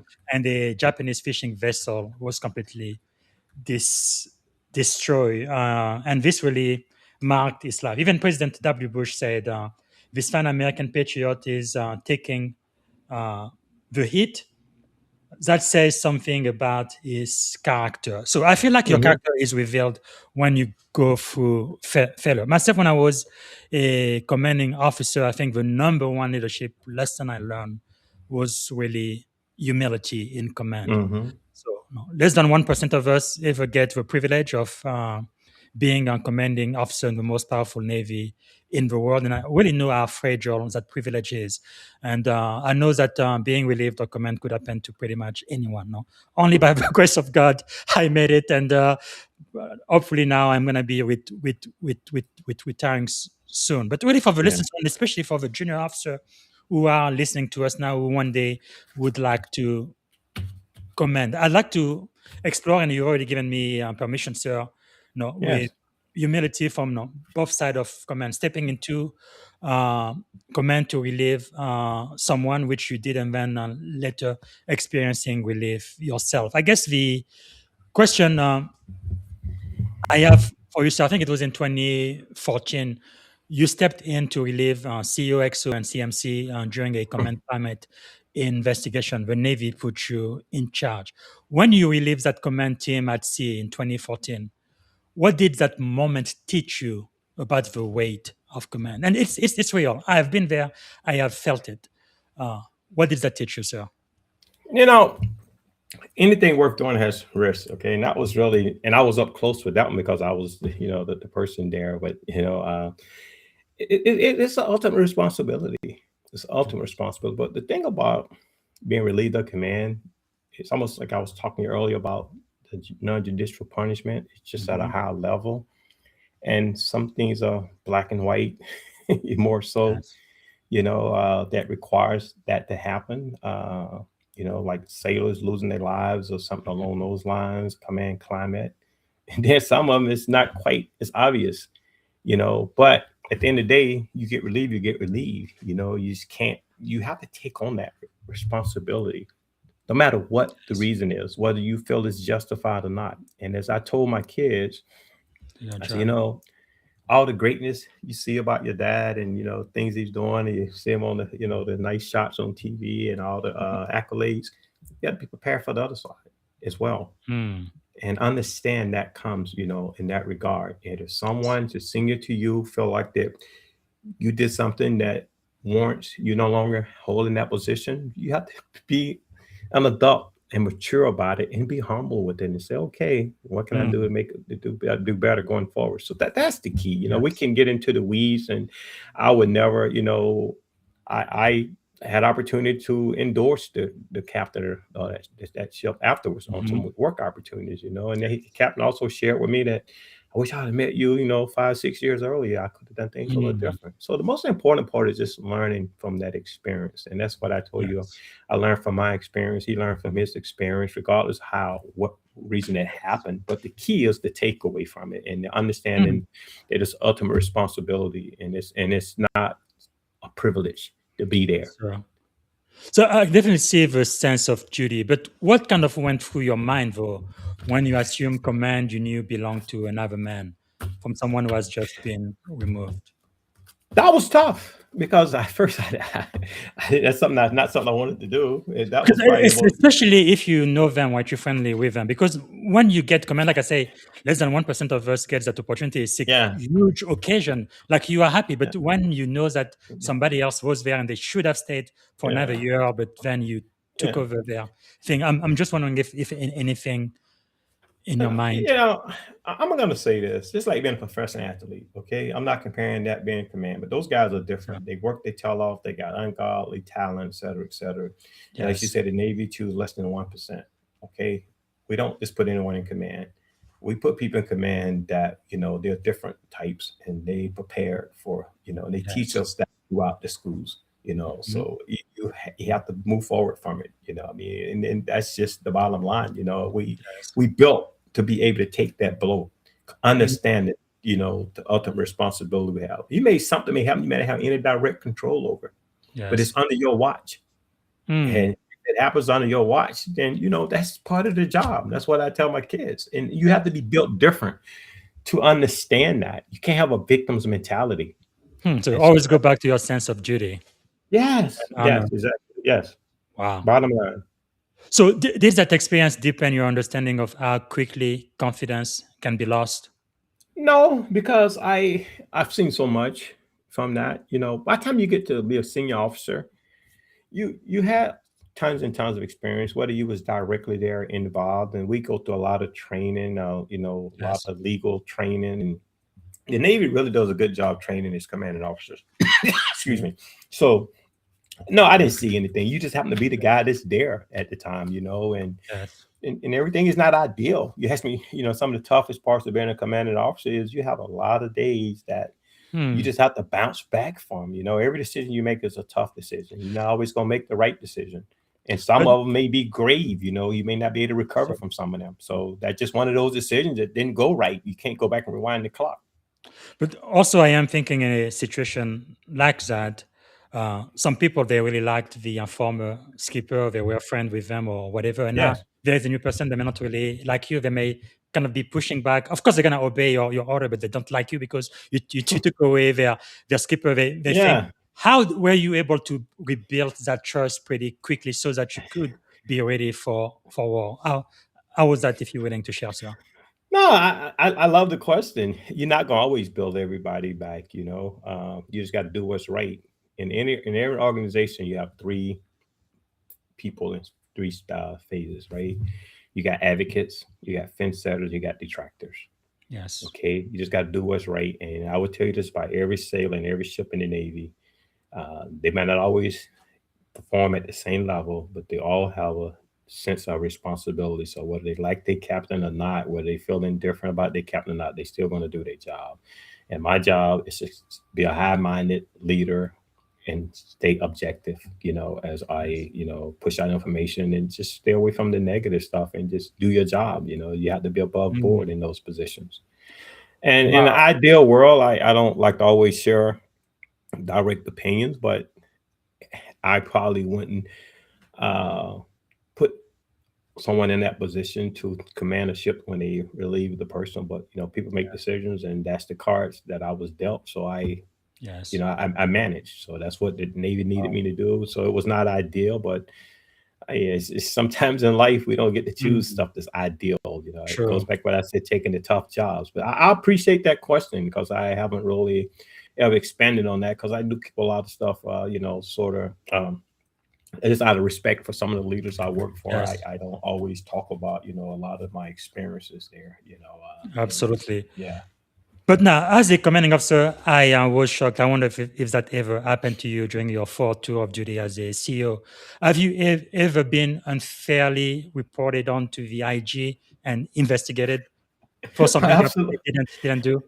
Oh, absolutely. That happens. That really shocked me because the first time it happened to me, I thought I was the only one. I thought I was like, in what universe can Commander Zinga not follow the rules? Because you feel like, okay, when I was a seaman, I don't care. I just got in the Navy 1 year, 2 years. Okay, kick me out. I don't care. But now I've been in 20 years, 21 years. I see retirement around the corner, and you know, everything I've done throughout my entire career is almost like on the line. Now I'm going to be remembered for doing Yeah. something I actually didn't do. So I Yeah. couldn't sleep for like a week. I talked to my Sidari Captain Rothschild. I'm like, what is going on? And then he told me, oh, I have had a similar experience too. And then I called my other mentor, oh, I've had a similar experience too. So I wasn't the only one, but at the time, bro, I Yeah. felt like I was the one and only person in the world who was being Yeah. unfairly investigated and attacked. Yeah. How did you get through that? Because it almost made me go crazy, to be honest with you. Yeah, you know, like I said, you just have to you know, stay keenly aware. You have to have a sort of a little extra toughness about you, to be honest Mm, with you. You know, some people yes. don't recover from those situations, but you know, I Wow. had one of my friends called me. He was a fella, '06, that was doing quite well, and he's, you know, Tony, he said, I hate that happened with down there, but he's, Yes. you know, he's you one of the most tough guys from Alabama. You can deal with it. Mm, So he's no matter, you know, that's it's no matter how it happened. But you know, at the end of the day, man, you know, we just can't sit around and think about, you know, some decisions people made, why they make those decisions. We have to just focus on the mission look and at a higher order. I have a cousin that's a renowned mogul in the music.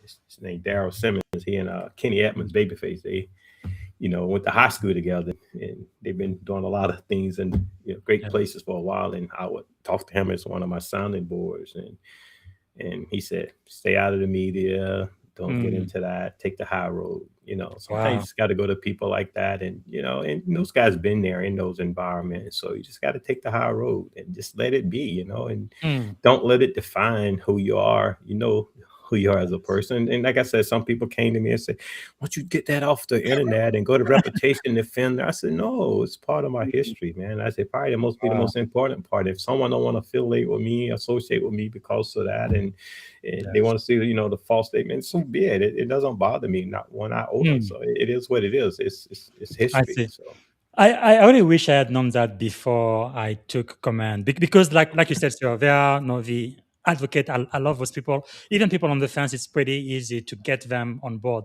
But those, in my experience, it was about 2% of my command. They just would not die with me. I don't know what the problem was. Maybe my accent. Because I don't know what their problem was. I was bending over backward because no, part of me wants to be respected and liked, but I mean, I just couldn't do anything for those 2% of people in my Yeah. command. So I just had to Yeah. keep focusing on my mission and keep moving forward. Yeah. How did you deal I with would tell those? you, I would tell you this, and I know where you're going. We went to these command climate surveys. Mhm. You know, you got some people just habitual, Yeah. complainers, and they don't like you think about those people who didn't care about me being there. It doesn't matter. But when you put those Yes. command climate surveys in place, yeah, some people, no matter how objective you are, they're just gonna say bad things about you. Mm. So sometimes you just trust that hopefully you got a good leader. When I was out in 7th Fleet, I had a really good captain I worked for when I was in command. My commodore was a really good guy. He would read those surveys, and I held people accountable. Some people didn't like it, they didn't like who I was, So he was like, "Oh yeah, they just complaining because they undermine your leadership, et cetera, et cetera." But I had a good leader that saw that, So and that's what you hope for. The problem is when you have someone that you work for who doesn't understand that, and so that's the key. But most people in top leadership positions, especially sometimes with minority officers, unfortunately, have always experienced, IGs, and that's just because sometimes,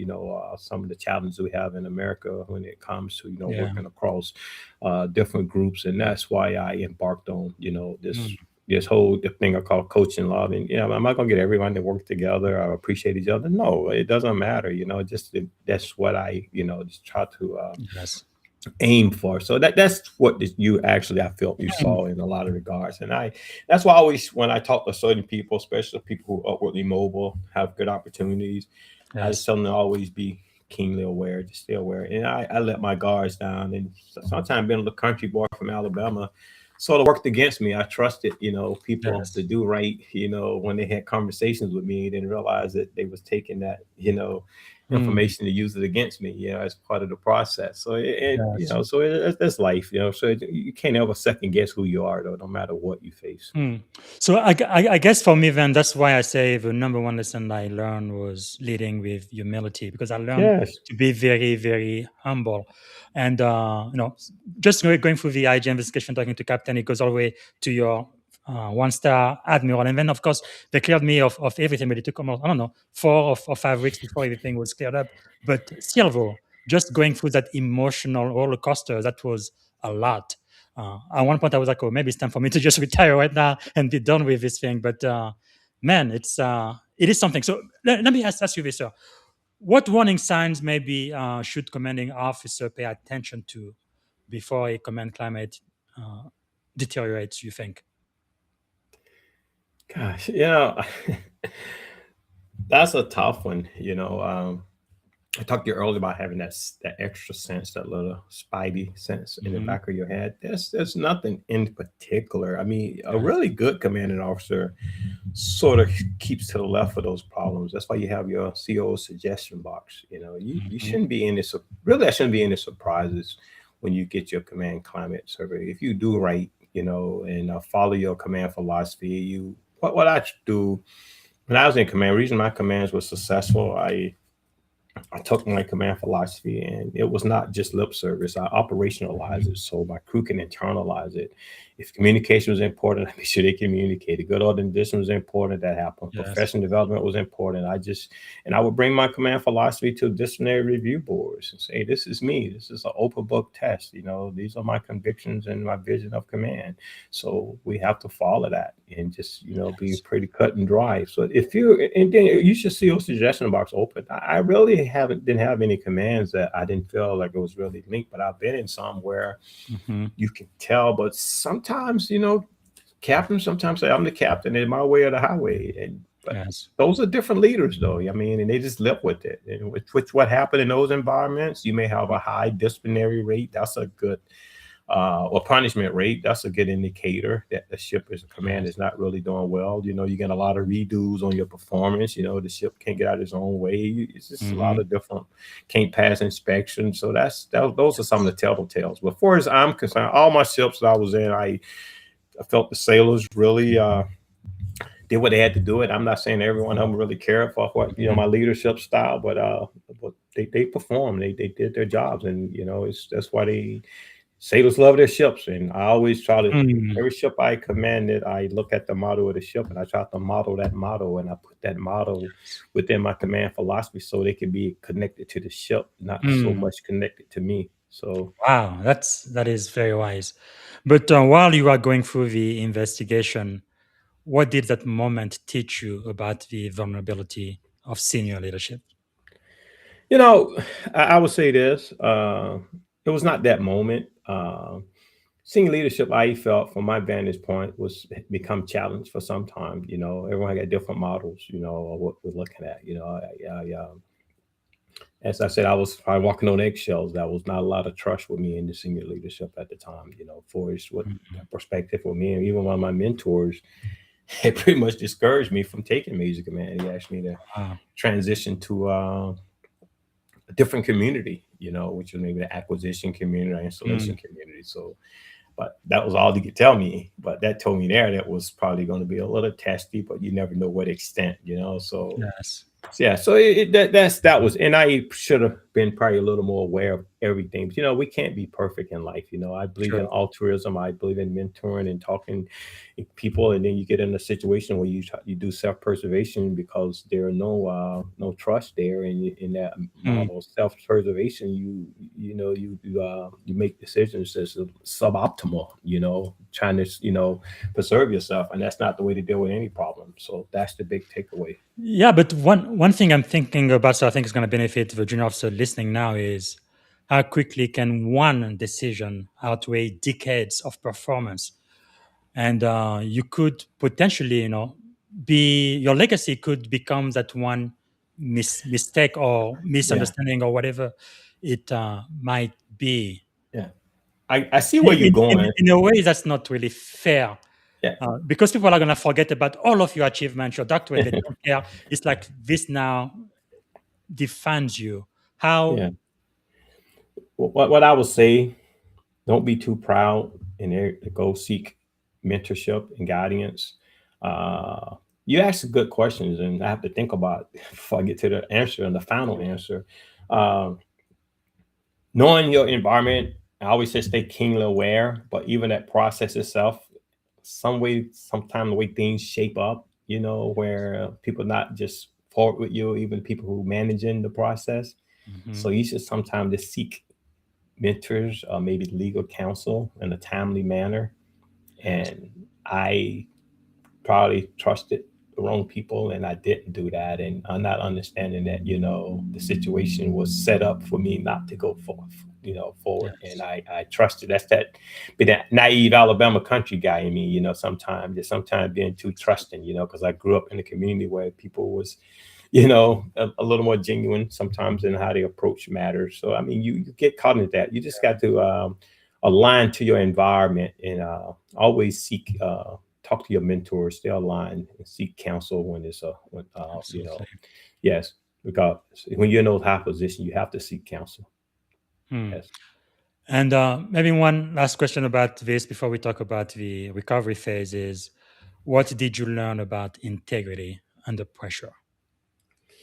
I mean, integrity is integrity. I mean, sometimes you can't get to the point where you second guess yourself. I mean, it's self-preservation. Sometimes you have to balance the two. Integrity is something you can only question your own integrity as a person, but we all human at the end of the day, and we're gonna do what it takes to preserve yourself. So it's the big takeaway is, you can't be compromised. Whatever reason you do it, you can't compromise it, and it could always hold, work against you. So that's that was the difference maker.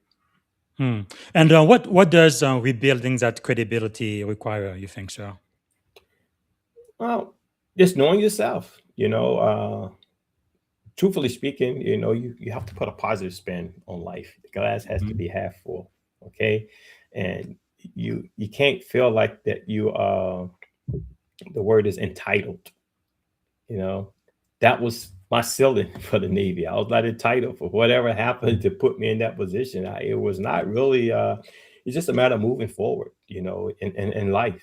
It was painful, but it never just made me feel like that I got to start over again. My life is a wreck. I never once said that. One of my friends, hey man, you got your soul back and you got your family back, you got your life back. So you got to look at the positive part of it. But then So again, I guess this takes us back to the beginning of the show, sir, because like we say, for a lot of people, that would completely crush them. They're never going to be able to get up again. Some even commit suicide, unfortunately, in the military. So what was it in you that really drove you to stand back up again and achieve even more? You got because your doctorate. You became in yeah, the you got into the military honor yeah. hall of fame, and on and on and on and on. What was that drive, that thing in you that just wouldn't give up? I had a plan in life. Okay. I knew I wanted to be influenced. Okay. I mean, people. And I knew the Navy had gotten to the point where it was real challenging, just the leadership model. And as I told you earlier, I didn't feel comfortable my last 5 to 7 years in the Navy. I felt I was walking on eggshells. There was no good relationships. There was no trust. So a lot of models had changed. And I felt that I'd done well and I was probably going on fast track. I was set up, I was put in the positions, to get, become a admiral. But I probably was going to do my minimum time in grade and leave and just do leadership consulting. But when that didn't happen, I had a plan B. I said I was going to either make admiral, become a lawyer, become to get my PhD, DSL. So I had a plan. So one of them didn't work, so I went to plan B. So that was that. So it was not really devastating by any stretch. So So it was. Sometimes quite a few people said that gosh man, that you're not in such bad shape after all. And I had also considered not taking major command at all. I considered retiring, just because of the state of the leadership at the time. So it was.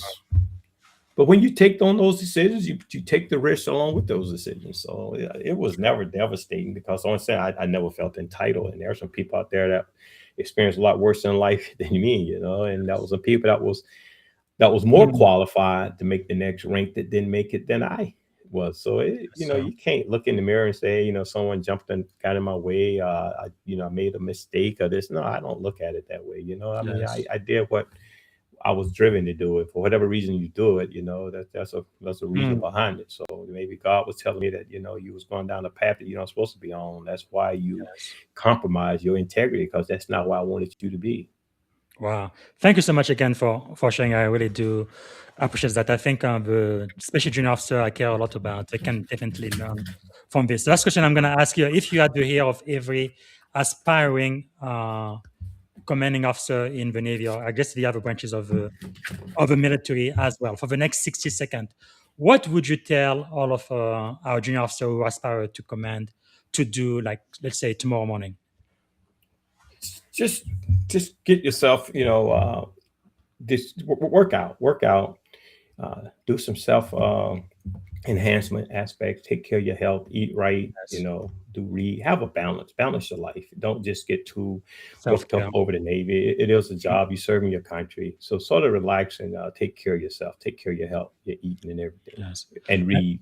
And I feel like I said at the beginning of the show, so too many suicide happening in the military, about 22 veterans every day. What do you recommend for mental health?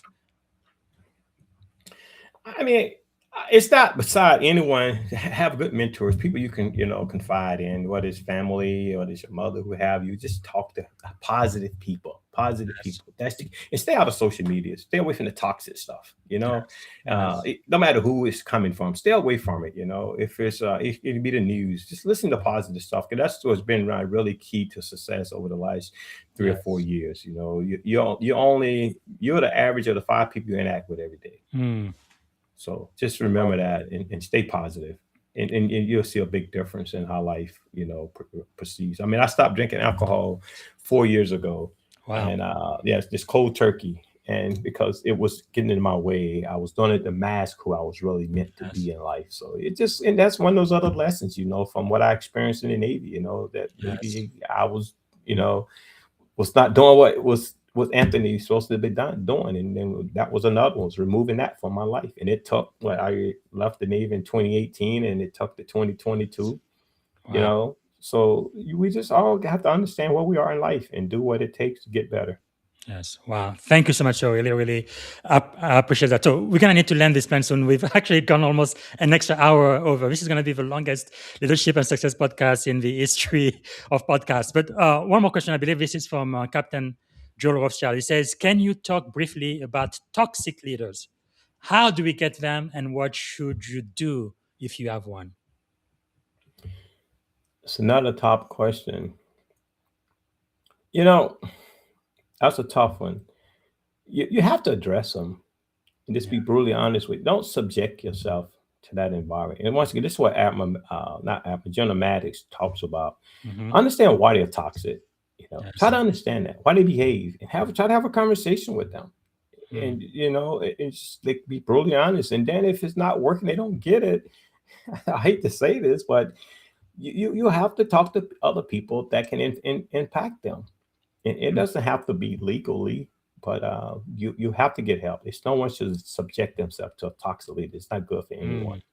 But now, if you are a junior officer, sir, and so far you've had really good fit reps, and this one skipper, for whatever reason, unfairly gives you a bad fit rep, basically you're never going to be able to promote. I mean, your career is pretty much done. One person has the power to do that, fairly or unfairly. What do you do? You know, I'm gonna ask this question. When you say unfairly, and what do you do? You got to have your ducks aligned, though. Do you 100% feel it was really unfair? If it's the case, you have to challenge it.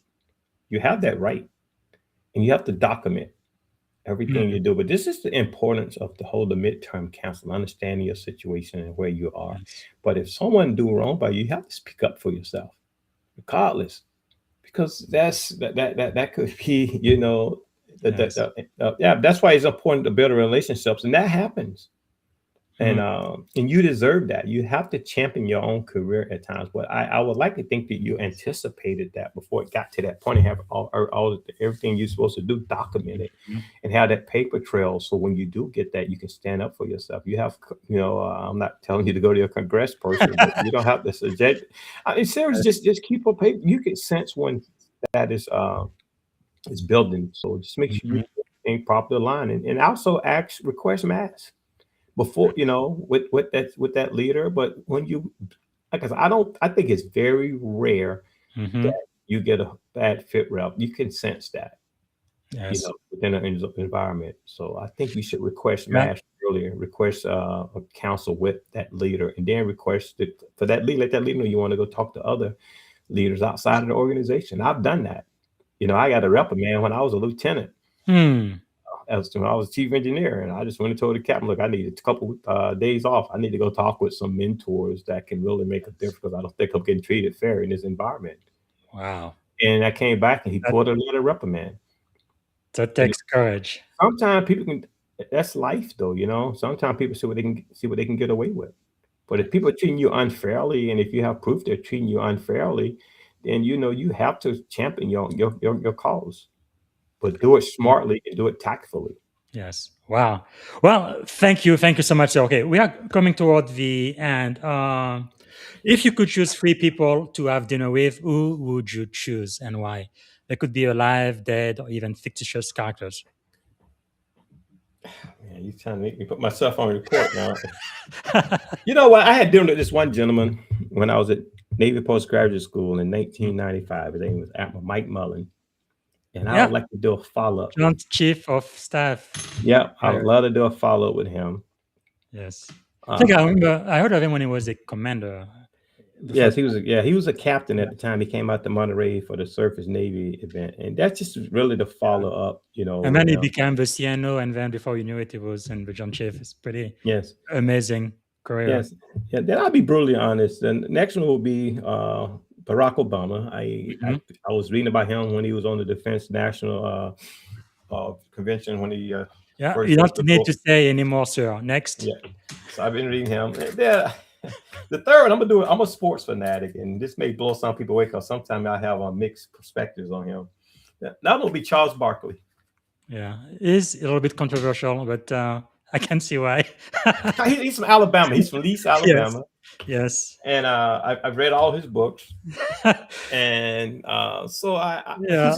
he's a smart guy. And the reason I say him, we have similar personalities. Very similar. It's quite a character because I remember when he says, "No, I am not your role model. I'm not your dad. So don't be don't be using me as an But you know influencer." what he's telling people is though it's only a certain percentage of athletes going to go out there and be rich, you know, and he's pretty much saying, you know, this is not the profession you should put all your stock in. Besides, he was fortunate, you know, he didn't even get recruited. You know, he was going to Gaston State Community College. Wow. You know, and he showed up one of the top players in Alabama, which was 7 foot. Probably heard at a game, and everyone said, "Oh man, we want you." And he's like, "I'm not good enough to go to Auburn." And then his grandmother was sort of tough. She said, "Boy, take your butt down to Auburn. You can do whatever other people do." So yeah, Wow. It's incredible. Incredible. But so I said earlier, we need a balance, right? Everything can't be all business, you know. So I need to talk with someone with a different background. That's why I put his name out there. Well, of course, we love books, and you've already talked about a lot of his books. So maybe a couple you may want to highlight why we should read with them. Okay, the whole think again is the key about that book is it's okay to be wrong. It's just a really solid book, you know, in fixing yourself and waking up every day, getting better. Talk about confirmation bias. We're such in a world now where, you know, key performance indicators is more emotional intelligence than it is IQ. Okay, it's a lot of space we have to maneuver inside of. And sometimes these toxic bosses you're talking about, that's because they're set in their ways. They have confirmation bias, you know, and they're not willing. So sometimes reading these books could help you manage the people that are actually leading you. It's not necessary for you to manage the people that, you know, you're overseeing. So that's why I think again, is really important. Travis Bradberry, I think he's a tennis player. He's real practical, but sort of high-end psychologist. And I read these psychologists because they're high academia, but I'm more the practical aspect of it. He has some practice in with Hills. He's a little more grounded in sports. Daniel Goleman and Chernis, they have studied emotional intelligence for 25 years. And they've taken a lot of these lessons and brought it together. And that's the key to Dr. Elmore, the book you to Z. That's the same one that got a different kind of diversity. It's the same author. And they are very strong research-based books. And when you read stuff, you want to understand the underpinning of what you read in there. And that's why I really subscribe to that book. And then Trust and Inspire, that's just a different model. You know, all the leadership schools I went through, they would always give me 7 Habits of Highly Effective People, Steve Covey. But this book, Trust and Inspire, just really, really takes it to a different level. We have one called Speed of Trust, but this is, I think, is a culmination of all the Covey, and this is the son, Stephen Amari Covey, and I just think it really takes it to a different level, and it mirrors the book Optimal that really talks about it's more about EQ, not an IQ, and then different kind of diversity leading across generations. Then the Trust and Inspire is sort of brings that full circuit, and then emotional intelligence is just a balance down at the scientific level, dealing with the neuroscience of human beings. Wow, that is. And then champion organizational wellness is just a career that's formalized, is folded up into what these JOs gonna see out here in the Navy about career champion, especially if you come from a marginalized group where you have to sort of, I use the word, toot your own horn and making sure that the organization do right by you, because success is the confluence of preparation and opportunity. So you can't control the opportunity. That can only be done within that organization. That's why people sometimes get these reports that doesn't really measure up, because they haven't had really good jobs, a chance to prove themselves. And then when it times of written reports, I've been in rooms, a lot of rooms I didn't supposed to be in, and I've heard sometimes the majority of officers say, they have strategies in place. I'll make sure I put this guy in this job so he can get his breakout. But that's not always done across all groups. So we have to be aware of that when it comes to career championing. True. Wow. Powerful. Man, I think junior officers are going to get so much from this. Is there maybe a song, a book, or a movie that would be your life's theme or anthem? Something that inspires you? You mean for us reading one or me writing one? No. Just one out there. Just a song that you listen to, a book you read, or a movie. Gosh, man, you haven't asked me an easy question yet. This is like being this is like being at command, you know. Gosh, man. Is there any music that usually inspires you, or? Not really. I'm a really old soul, truthfully speaking. I may go months sometime without listening to music. I just like the old music style, the old R&B, the Curtis Like Mayfield. Motown sound. Yes, yeah, the old Motown, yeah. Yeah, I Curtis, think that's yeah. when music was really great. When music was music. Yeah, it's just yeah, you're right. But I just have so many books. It would just be unfair for me to just To choose one. pinpoint Understood. any particular That is good author. enough. Now, we do have a follow-up. I thought we were done about the toxic leader. Captain Rothschild wants to know, how do we get toxic leaders in the first place? Do you have an answer, sir? Yes, I'm gonna say this. Because I must say, sir, before you answer, in my experience, because I went to Millington too during the board, I think our system is not perfect, but it's pretty good.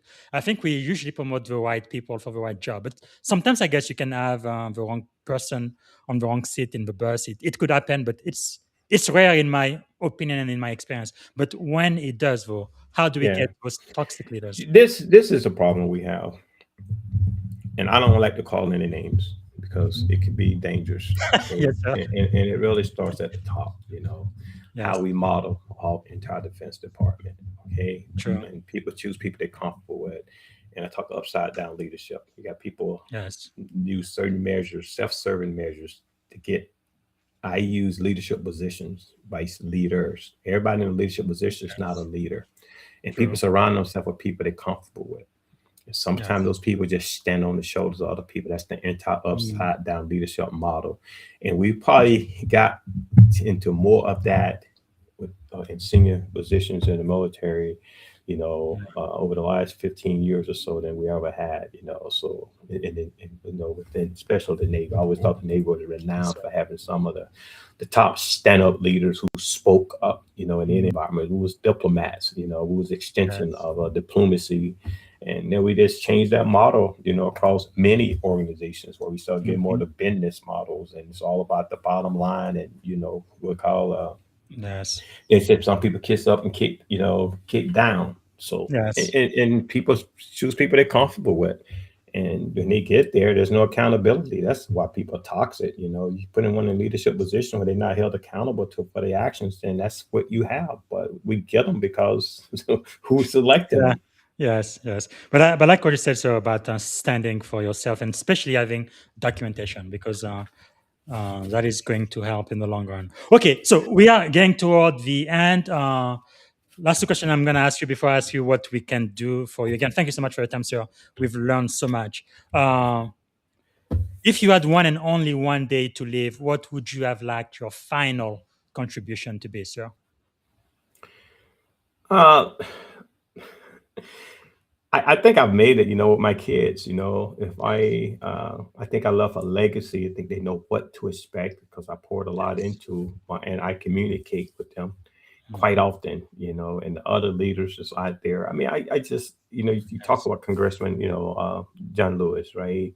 If Yes. you stand for something that's larger than yourself, your legacy lives forward. So my Yes. legacy is the fact that I've served, and I think I poured into the new me, and I tried to build the next me throughout. Yes. So Wow. so what I live is my legacy. What I've done for others to grow and build them, and that'll carry forward. Well, you've done a very good job, sir, especially in the Navy. All of those commanders and commanding officers, they have a lot to thank. They stand on your shoulders for sure. Thank So you. thank Thanks you. for the tough questions Yes. and giving me opportunity to really reflect and share those lessons in life. Yes. And I don't find out one of those lessons that I had in life to be really negative. I like Yes. to look at the glass Hmm. as being perpetually half full. So Yes.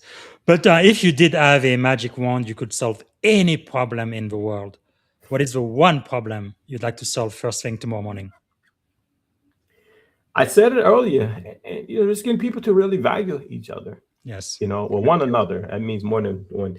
You got to value one another, get to know one another. Just take time, be patient, Yes. and we got some people in the world that don't mean you well, but just influence the ones you can in life. Walk out your door every morning saying, Yes. "Hey, I'm going to be a better person, today, Wow. for the better good of everyone," and just stay positive. Yes. All right. We've made history. This is the longest podcast in the history of the Leadership and Success podcast. We've been over more than 2 hours now. So, how can we add value back to you, sir? Please, what can we do for you? Just follow me at Six Gear Consulting. Some of the tools you put out there. I just want to be able to make a difference. And Yes. my book, I'm open to anyone's on this podcast. I can send a signed copy over, and if you coordinate it through BZ here, I'm willing to just send you one. Really, gift you one, and just send it over to your address. If you just contact me there, we're happy to do it. It's just a matter of really sharing, in the marketing. I just ask for a book review. That's only all I would ask for in that regard.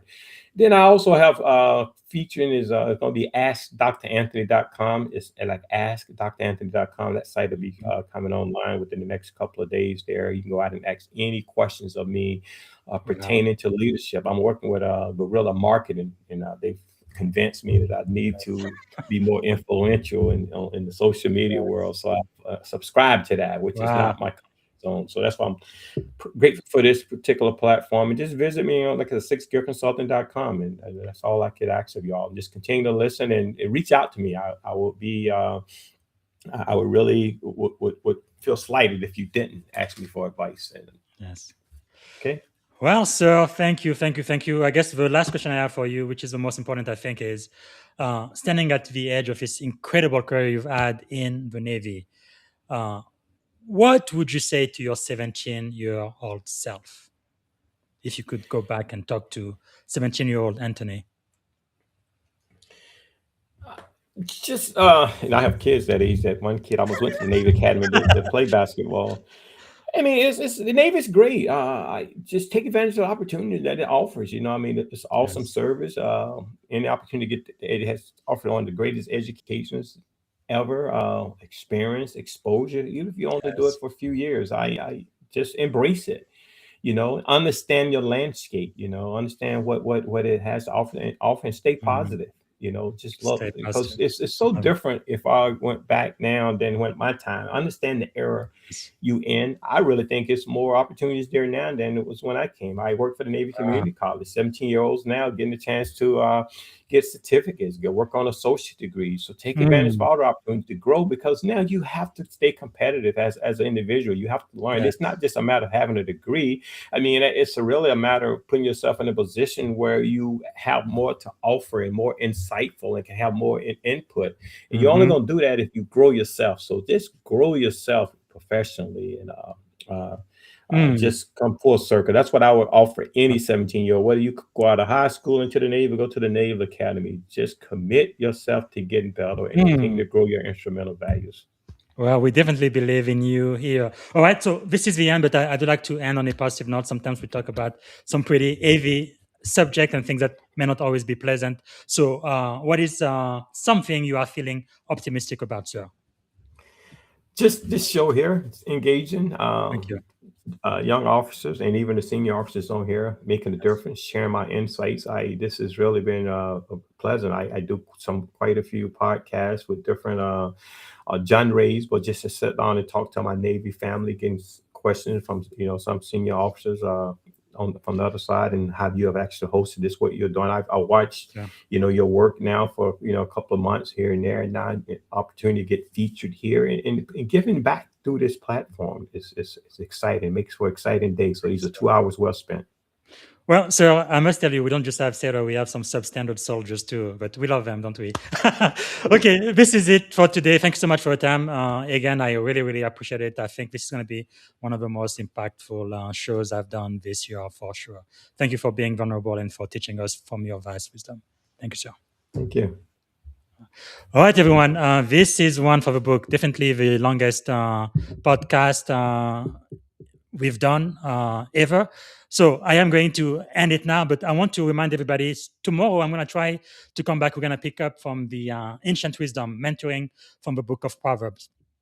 This is not a religious study, but we're just going to go back to ancient scripture and really focus on ancient wisdom and leadership lessons. So I believe the last time we met, we did Proverbs chapter 15. So we're going to pick up from there. That's tomorrow, Saturday. And then on Sunday, I will have a great pleasure of having a leadership discussion with somebody she's really like my big sister now. We've never met, but she's also a Maxwell certified leadership coach. It's Coach Melanie Egg. She's going to be here, purpose-driven, consistent, and a best-selling author of Everyday leaders. So we're going to be talking about everyday leaders changing the world. That's going to be on Sunday afternoon. And we have more shows planned for you next week. And thank you again for being with us. Again, this has been a very long episode, but I felt like the subject we talked about was very important and critical. So thank you so much for watching the Leadership and Success podcast with your host, Coach Busy. Bye for now. Thank you for tuning in to the Leadership and Success podcast with your host, Coach BZ. If today's episode added value to your leadership journey, be sure to subscribe, share, and join us again for more wisdom nuggets on how to lead better and achieve greater success. Remember, leadership is the most critical skill of our time. The world will always need leaders to inspire others, drive innovation, and execute meaningful strategy. So why not count yourself among the bold leaders shaping the 21st century? Until next time, stay inspired, stay committed, and keep leading with excellence.